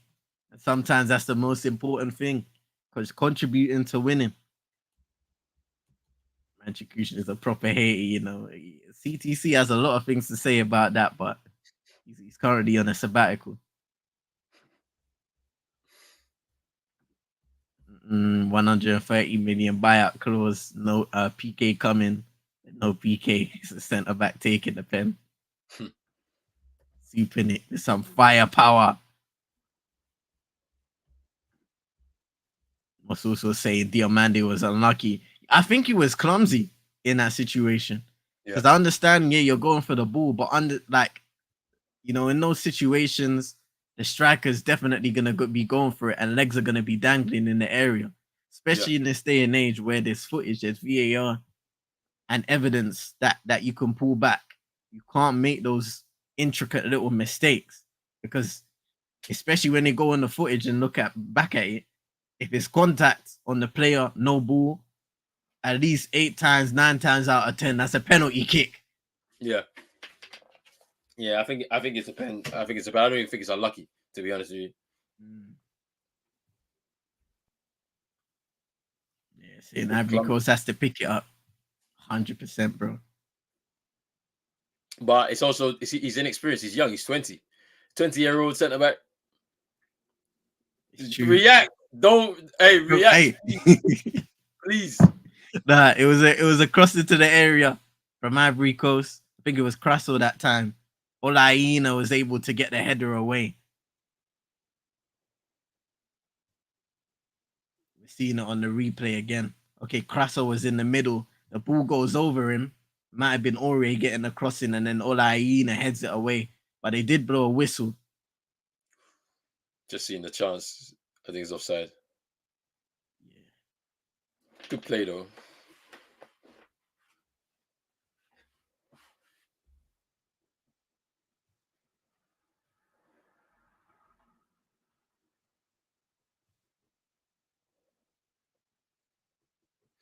This is a very interesting situation now, because Ivory Coast are going to come out and they're going to revert to type. They're going to push everybody forward, which could leave them very vulnerable at the back. Yeah, man. Oof. And even in this situation, if it stays the same, Nigeria will still be third in the group. Yeah. That just shows how tight it could possibly be. No, Nigeria will be second, right? Oh, no, they'll be second. Yeah, second. Because then Ivory Coast will drop to third. To third, and that's it. That's a dangerous situation for them. Going to that final game against Equatorial Guinea, where it's must win. I think what we're going to do, before the games, this time around, we're going to do a live draw of who's going to get what game. You know the game. You know the games that we have to do. Hey, we can't. So we know it's fair. This time we can't fall on the allegations last time around, bro. Yeah. Hey. Nah, but that's gonna be fun though. Yeah. I kind of like the chaotic nature of 2 games at once. Yes, it's especially if we get to the point where there's gonna be like some real tight, close games, or there has to be one winner. They can't settle for a draw here or whatever. Like, it should be good.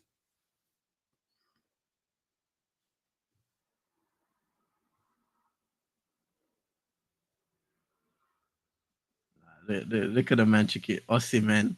It's the real chicken, man. This guy, man. I won't lie. That's the way it's looking right now.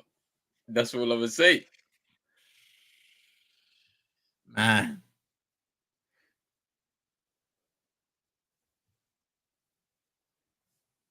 I don't know. He's a very isolated figure in this team. He's making runs just like now. Receives it from Olaina.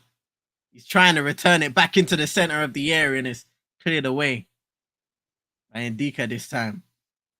But he is reduced to just being that guy that makes runs off ball, tries to make himself available, holding the ball up at times as well. So he's not extremely involved in attacking situations unless he does go over to either flank, make a run down the line and somebody finds him.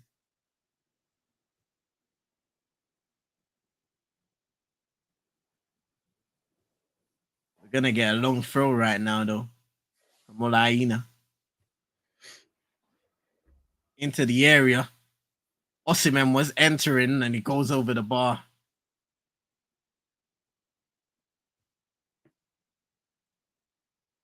Oh, wow. You know what? When you see this, bro, you should have done better with that. It was an open header. right in front of goal. He just gets it all wrong. Again, it kind of was a difficult angle, but I feel like he can do better. But that's nice there for Mossiman. Here's Chukwueze playing into the area and he just falls over. Yeah, he should have done better with that one. Yeah, he should have. That header. Good movement. Yeah, for sure. There's another ball into the area. It's Diamande getting it headed away clear for a corner kick to Nigeria. Super Eagles ramping it up again. Oh, that's good play.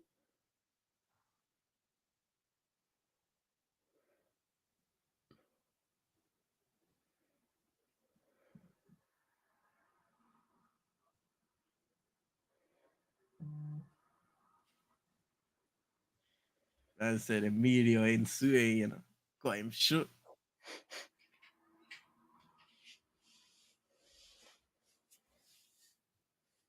Yeah,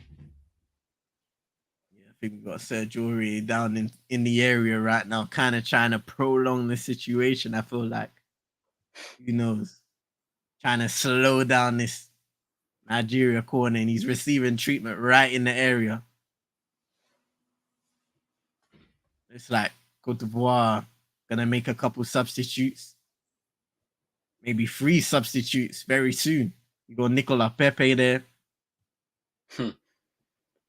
Desperate times, desperate measures. Jonathan Bamba.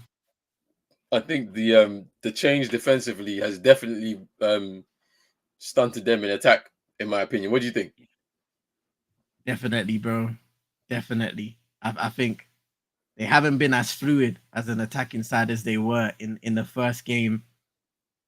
Like Fofana, even though he's had a couple pot shots here and there, him and Kessie haven't really advanced as high up the pitch and affected it there when I think at the heights of that game against Guinea-Bissau, they were really high up the pitch, putting pressure on the back line and being creators as well as goal scoring threats. The wing backs haven't been that great either in terms of Serge Aurier moving forwards, delivery wise. He hasn't had really many opportunities. And Kwame on the other side, he was decent in the first half, but again, just not affecting the game enough moving forwards, maybe defensively solidifying, but they're not as much as an attacking threat. I haven't seen Jeremy Boga a lot in this game either, as well as Crasso. So you got 2 of your forwards rather isolated up top, even though technically playing in a 2, you should have more opportunities to link up. But I just think they haven't really changed pace in attacking areas quite well, and that's contributed to a I don't know, just a slower attacking process for Côte d'Ivoire. Yeah, because like Wilfred Singo, I don't know if he was injured, but he was really good in the first game. But I think they're missing him a little bit. But yeah, it's pretty interesting from that perspective, that them changing that defensively because they were afraid of the attacking threat from Nigeria and some of the weaknesses of their own centre backs. Meant that they had to do this, and so now they're in a situation where they've not like Supernex says, they nullified their own attack, trying to be too cautious, at the back. So I reckon they'll have to change it soon. They'll have to take somebody out, potentially Kwame, but we'll see. So we're seeing Pepe and Bamba and Wilfred Singo's coming onto the pitch as well. So Kwame is coming off. We've got Serge Aurier also being substituted. They've decided to just scrap the whole thing. Scrap the whole thing at this point. You might as well. And Jeremy Boga is coming off as well. Yeah, he has not been good, to be fair.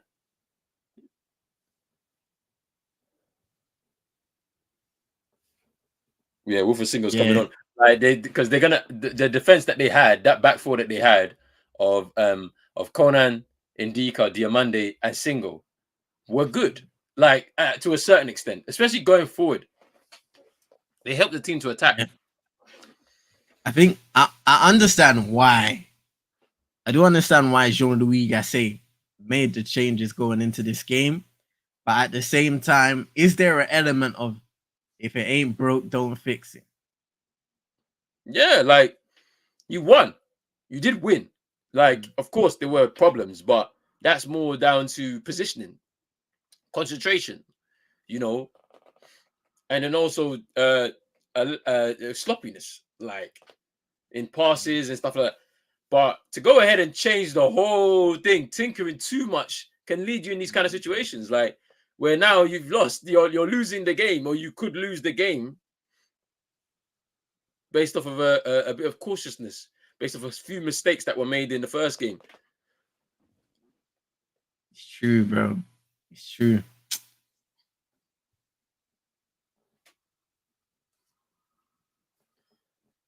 Instantly now, though, you're seeing Fofana. Push He's in forward. a similar position. Yeah, and pushing forward. Where and it's interesting because we spoke about his positioning before the game.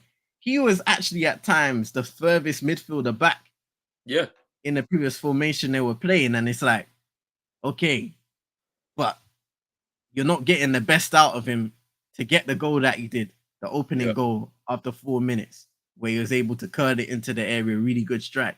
You're not putting him in that position. So now we're seeing Sangare in that midfield. He should be receiving it, like you said, bro, and trying to dictate the pace of the game and finding those forward players to try and get Ivory Coast back into the game. But Nigeria now also happy to go into their shape in that low block kind of shape and protect the lead that they already have, knowing that it's a tight affair, knowing that Ivory Coast are definitely going for it with these substitutions. So when they win it back, they attack. Yeah. But for now, they try to protect the lead that they already have.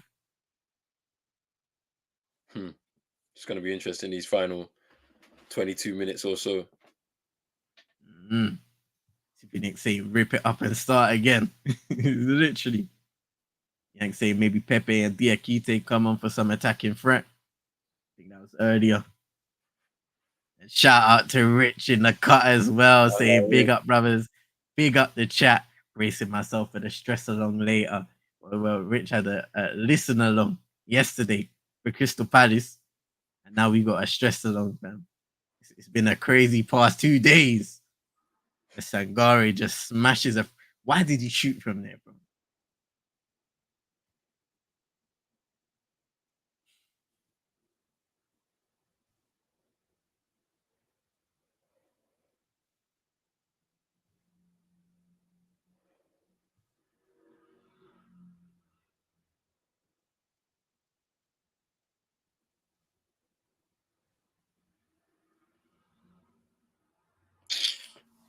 Why did he shoot from there?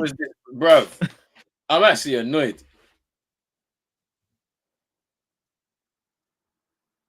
You're 30 plus yards out from goal, yeah.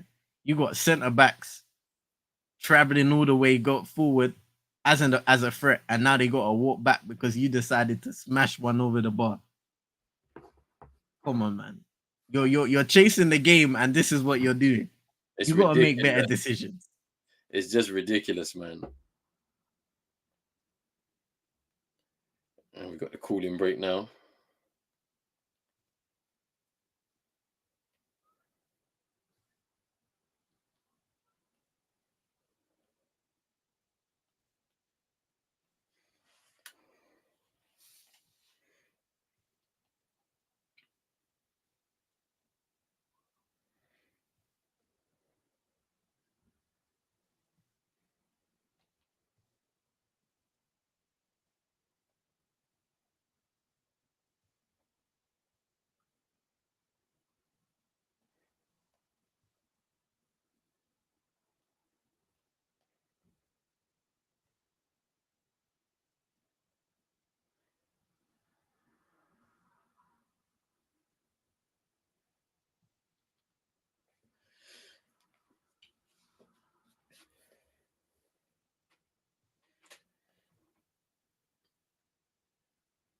Truce Ekong with that penalty. 1-0. Good penalty. But boy, if I was Osimhen, I would have taken it.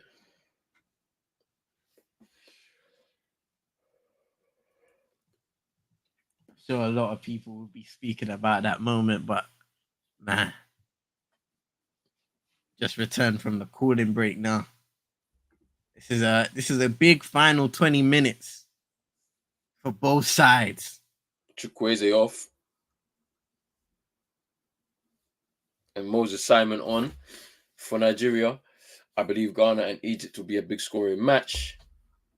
I don't think so. Maybe for Egypt, yeah. For Ghana, no, not so much. Not so much. I can't see. Like, I don't know where the goals are going to come from for us. We don't have goal scorers. I mean, we do. Inaki Williams is a goal scorer. Like he's showing that for his career, but I don't know. We don't create chances. Will he start? He definitely has to start. That it was a big mistake by Chris Hughton by not starting him.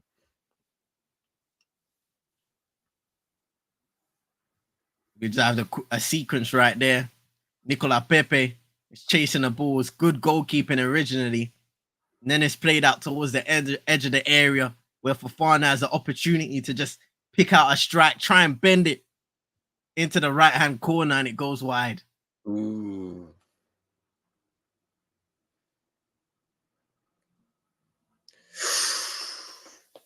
Chance there for Fofana. But you see, that's better. That's way better by the host. Like the fact that they've changed everything or changed back to their original game plan that they started off the tournament with against Guinea-Bissau to now you're seeing Fofana getting forward, gets that chance just off target. Like this is what they need to stick to their game plan. Yes, like you said, bro, if it's not, bro, you do not fix it. You don't need to tinker. I understand the danger of the team that you're playing, but play your game. You being the host, you being one of the stronger sides here at this tournament, you do not adjust your tactics to the team you're playing. Play your game and you manage it from there.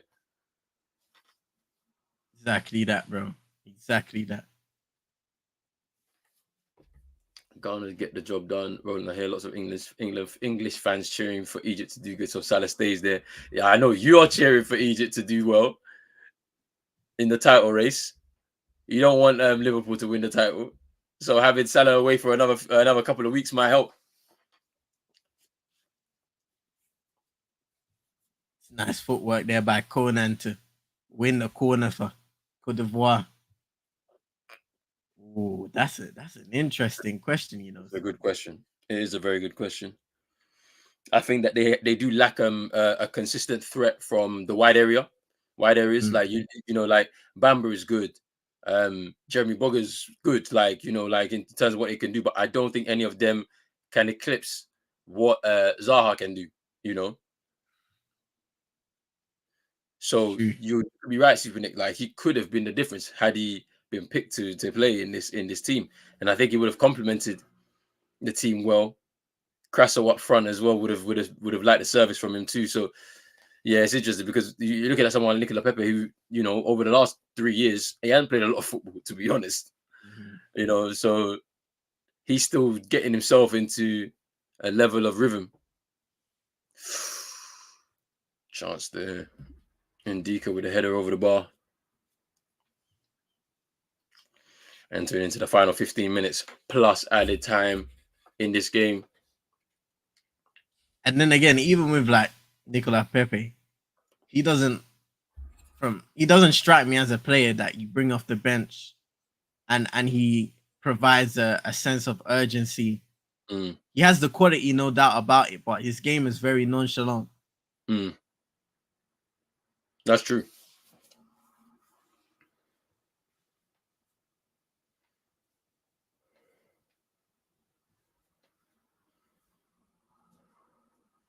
Jonathan Bamba almost getting caught there, and all of a sudden it's played forward into Fofana. Olaine doing well to get back and just challenge, holding his hands up, saying he didn't foul.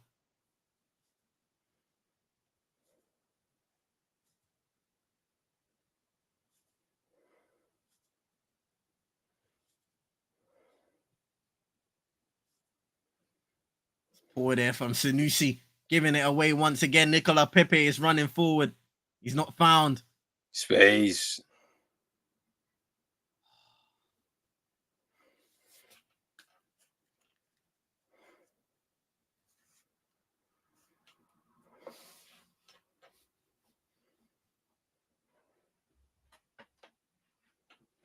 The dynamic of this game has changed now, and now this is where how well are the Ivorians going to defend if they lose the ball with the way they're pushing up? How well are they going to defend? I wonder. You see that now you're seeing the Nigeria team who are happy to win those free kicks.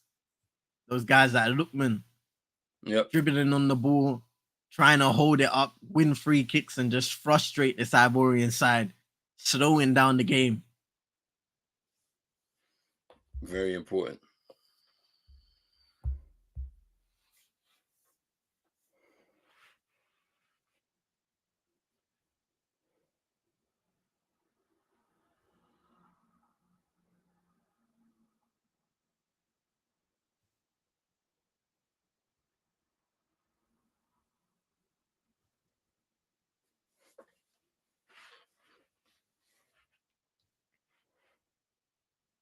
It's like Ivory Coast are looking for more substitutions very soon.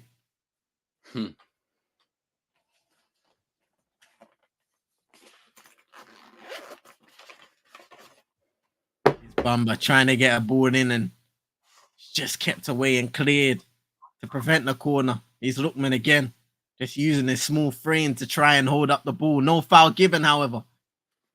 He's Krasov. Gives the ball away as well. Both teams just giving the ball away back and forth.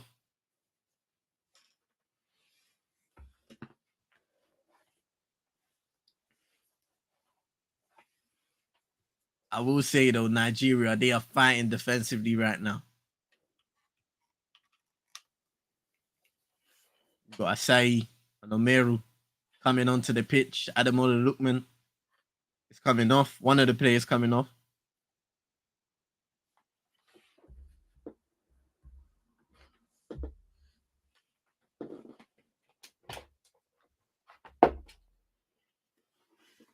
And we've got Sanusi, the other player, exiting the pitch for Nigeria.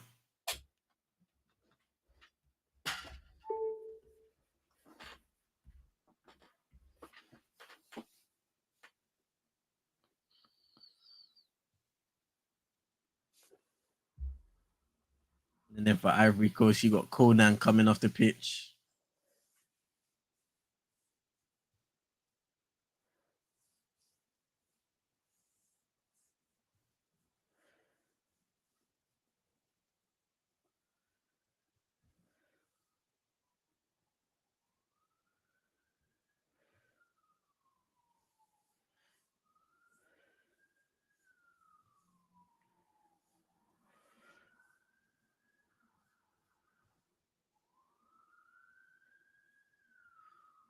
This brother came on with a chain, yeah. This brother came on with a chain. Kenneth Omuro. And he's taking it off now. What's wrong with these people, man? Bro. Oh, he's an opportunity. Nicola Pepe in the area. Was crossed in, and again, it's just about dealt with by Nigeria and a handball. Free kick to the Super Eagles. But yeah, the Ivory Coast change was Oumar Diakite coming on for Conan.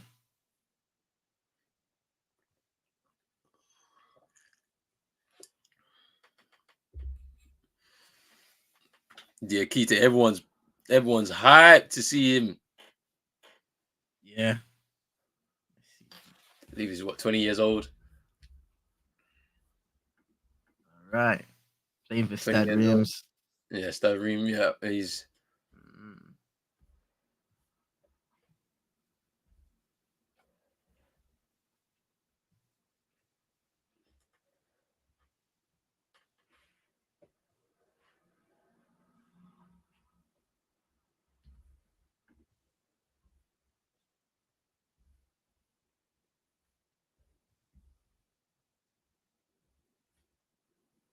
came from RB Salzburg as well.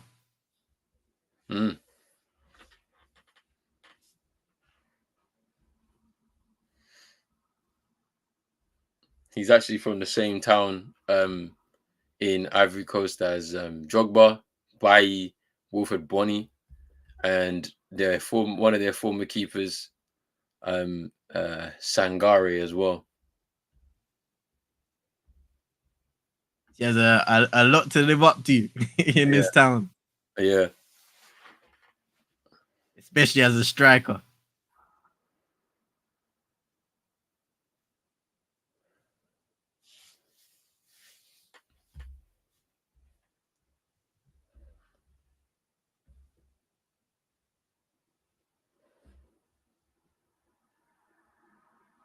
Oh, look at that. There's a massive opportunity here on the break for Nigeria.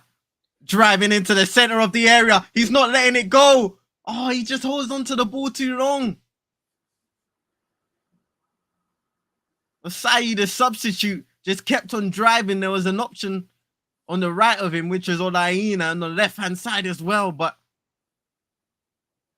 he got into the area. One step over. One too many touches, possibly. And there's another big chance for Nigeria gone wasted.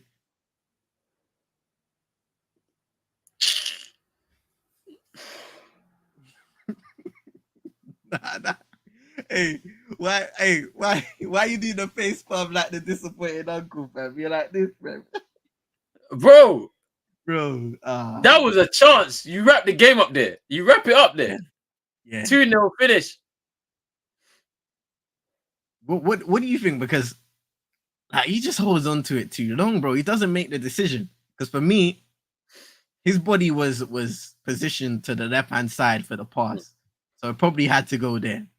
Yeah. But then he just, I don't know what happened, man. The opportunity to pass runs out and he just gets greedy and tries to go for goal. But yeah, it's poor execution. We got Jean-Philippe Crasso coming off the pitch now. Karim Konate.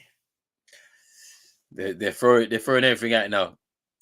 It's a young squad, as I said. The Akite is 20. So Karim Konate, 19. It's a young team that they have a lot of expectations for.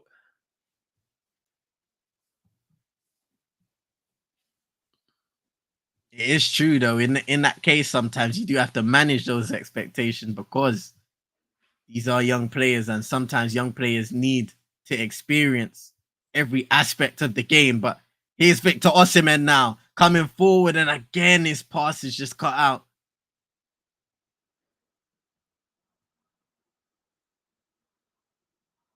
You never know. Maybe Nigeria may rue all of these missed opportunities on the break.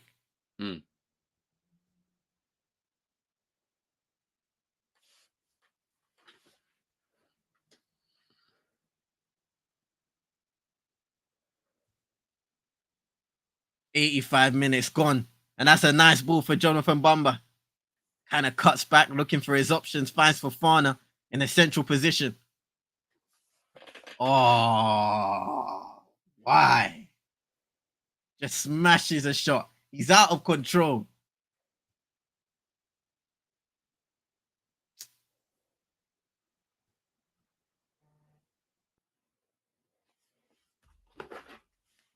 That's no good.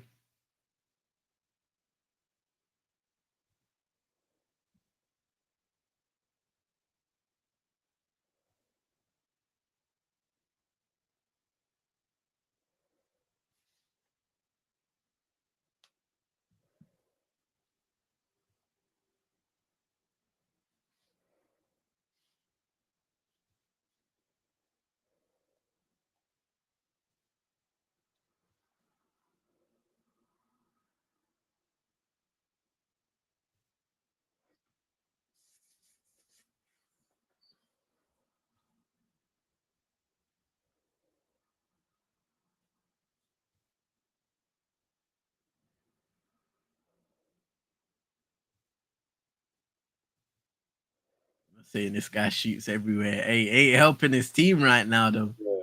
Yeah. They need to be more intricate, man. Pick up those opportunities. Running through again, and he goes down. Definitely ain't a penalty. Olaina just uses his strength and allows the ball to go out of play. Bro, look at Akon, bro, in the stands. Yeah.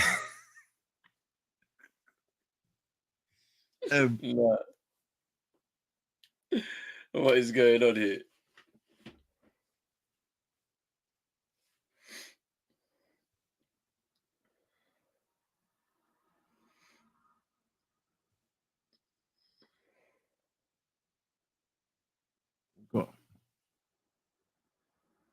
they're gonna have to be going for like the next Afcon, in my opinion. This young team probably this probably a step too early for them.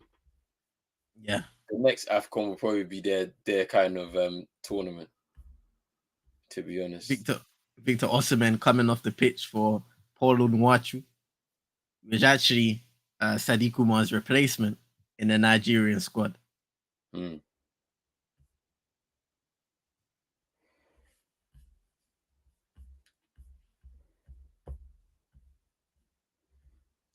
Wow, Victor Osimhen off.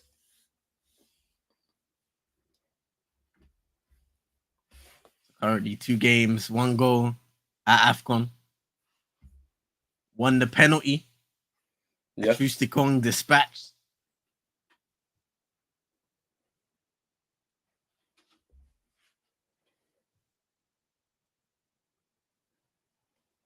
Oh, that's nice feet there by Sangare. And he done with this, brother, man.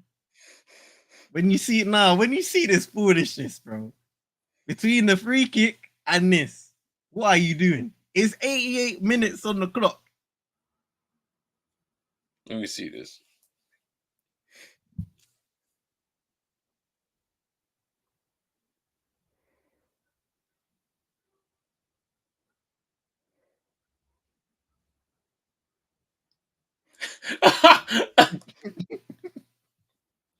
I'm not.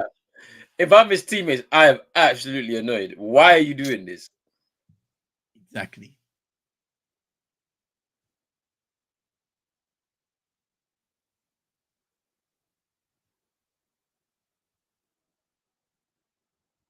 Nah, Jean-Michel Seri on the bench is looking stressed. Bro.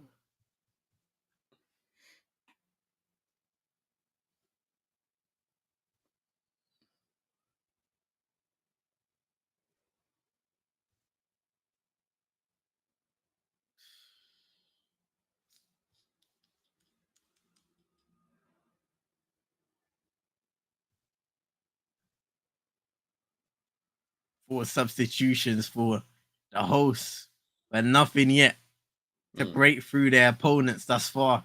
They have to shift the ball quickly enough because right now it's all too slow.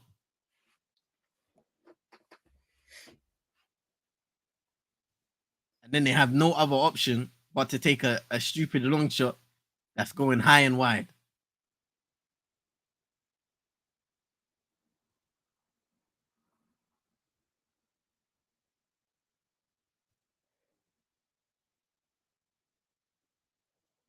Oh, 9 minutes added time.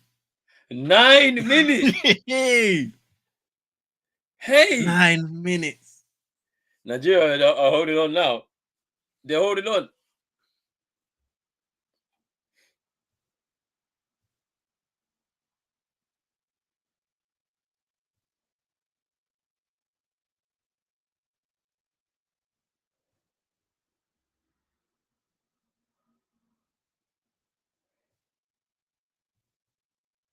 Yeah, I can say corruption for the host nation. You know? I'm trying to work out in my mind where's those 9 minutes come from? I know a few players have been down, treatment here and there, Subs. subs. The pen as well. Potentially. Yeah. And VAR. Probably. I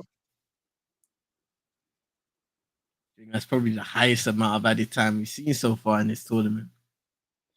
We need to go back to them World Cup timings, man. Oh, and we're playing easy, 100 minutes. Easily. Easy. That's another funny thing because they said they were going to move forward with that. And then they stopped all of a sudden. Yeah.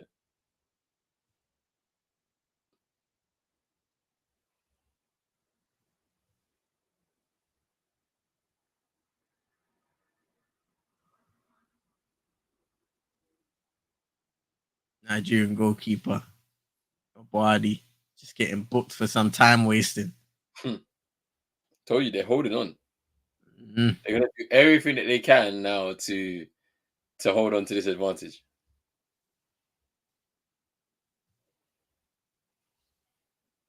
Dika. Now Bamba taking on Olaina, and I have to say he's defended well today. Olaine Olaina, he's had a tough task. he's had a good tournament, to be fair, so far. Mm. Showing his quality.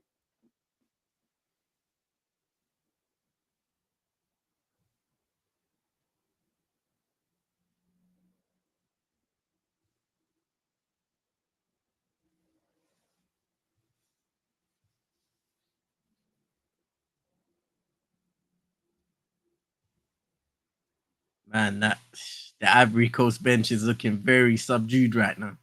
Hmm. Stark contrast in comparison to their game against Guinea-Bissau.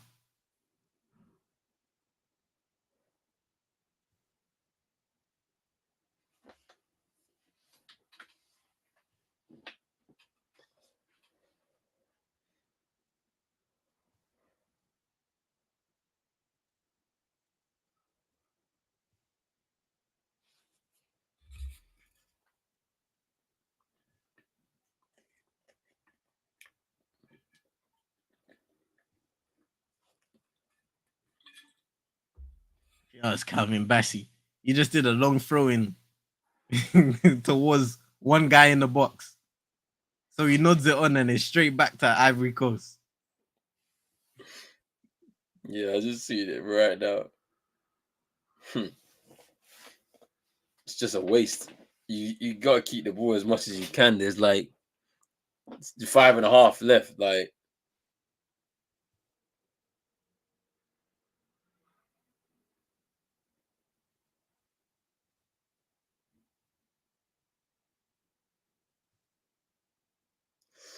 it's a good take. Unable to turn though. Jonathan Bamba.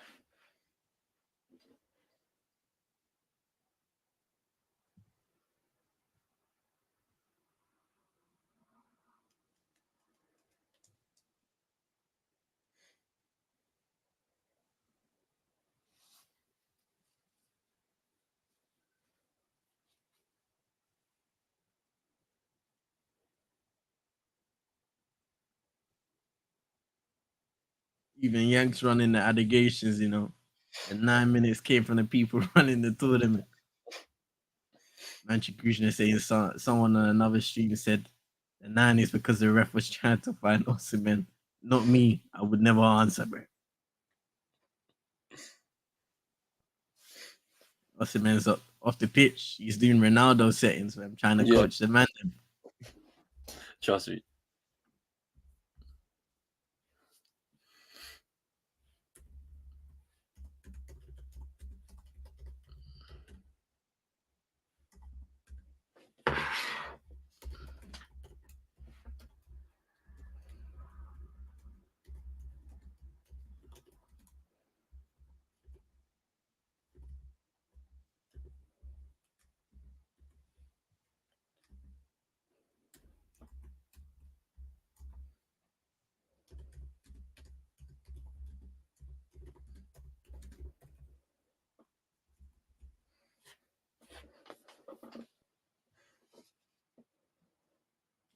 Here comes from Kessie.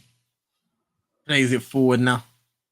Driving down the right hand side, trying to make something happen. It's a low cross, not a good one into the area, and it's blocked and cleared. Got less than 3 minutes to go now in added time. Nigeria have played this well, I think. These 9 minutes down. I might be speaking too soon, but they've done the business, I think. Bamba 6-1 up towards the back post and header not one again. Calvin Bassey coming away and smashing it clear. Free kick given away on the other side.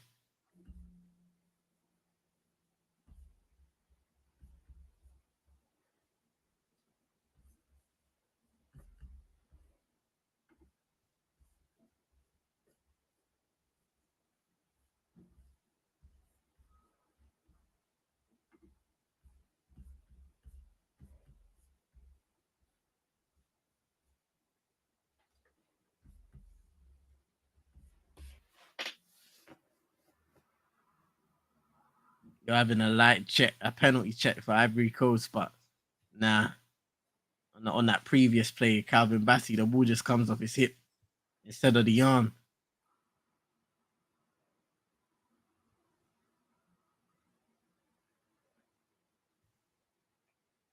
Nah, that one was clear hit. He closes his eyes as the ball comes down to him, so he's a little lucky in that regard. But Nigeria is still surviving. Jonathan Bamba faking across. He's for Fana. I blame Sangare.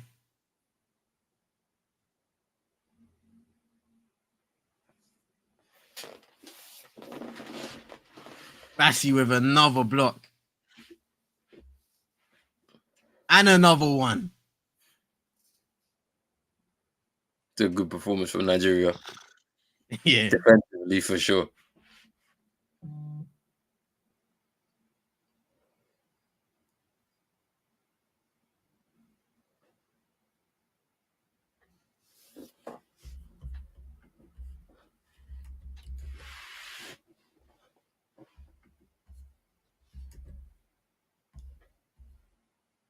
Their defensive shape has been superb, man.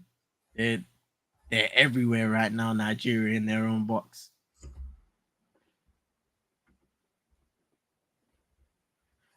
10 seconds to go. Cleared away again.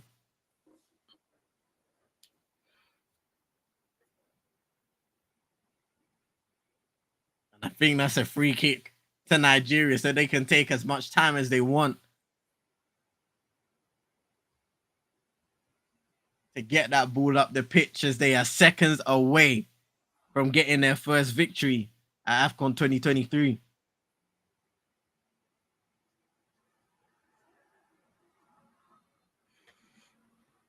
Handball. Yeah. By Kessie. Here we go. Time is up. Nigeria. Nigeria have got the 3 points and they're running onto the field, jogging onto the field, celebrating as that Ivorian bench just sit there and ponder on what could have been. The Trusticon goal was enough from the penalty spot, won by Victor Osimhen. The Omande gave it away through some clumsy attempts at tackling the young Nigerian striker, emerging superstar playing for Napoli. And just like that in Group A, bro, it spun on its head. We started the day with Ivory Coast top 3 points, and now we got Equatorial Guinea and Nigeria top 2, Ivory Coast third, Guinea-Bissau last with 0 points. And the thing about the thing about, sorry to cut you off, it's like now we're in that scenario where that final game for Ivory Coast is a must-win. And Nigeria will feel confident going in against Guinea-Bissau, provided they don't underestimate and play to the level that they can to go through. Yeah. And Equatorial Guinea are not going to be a pushover. We've seen this already. That is going to be a difficult game now for Côte d'Ivoire to tackle, man. I mean, when is that game being played? Let me see real quick. Monday, I think. I think that's Monday's game. Yeah. Monday at 5 with Guinea-Bissau, Nigeria. So both playing at the same time, and we'll find out right there by the end of both of those games who's going through and who's going home. Good win by Nigeria today. Yeah. And now we have to see what happens in the game between Ghana and Egypt. And I've seen some news, some team news, which I'm not going to share. We're going to wait before I share. In the next game, we'll be back, people, in about 50 minutes' time. The Pharaohs take on the Black Stars. Must-win game for both teams. But Nigeria have come away with a victory here against the hosts in Ivory Coast. Big up to CM, as always. See you shortly, bro. Everybody in the All chat, thank you for coming through. We will see you shortly. Make sure you're hitting the like button on both channels. Make sure you hit the subscribe button on both channels. Eagle Eye Extra, Pros Only Sports. What? We'll be back soon, people. Peace. Peace.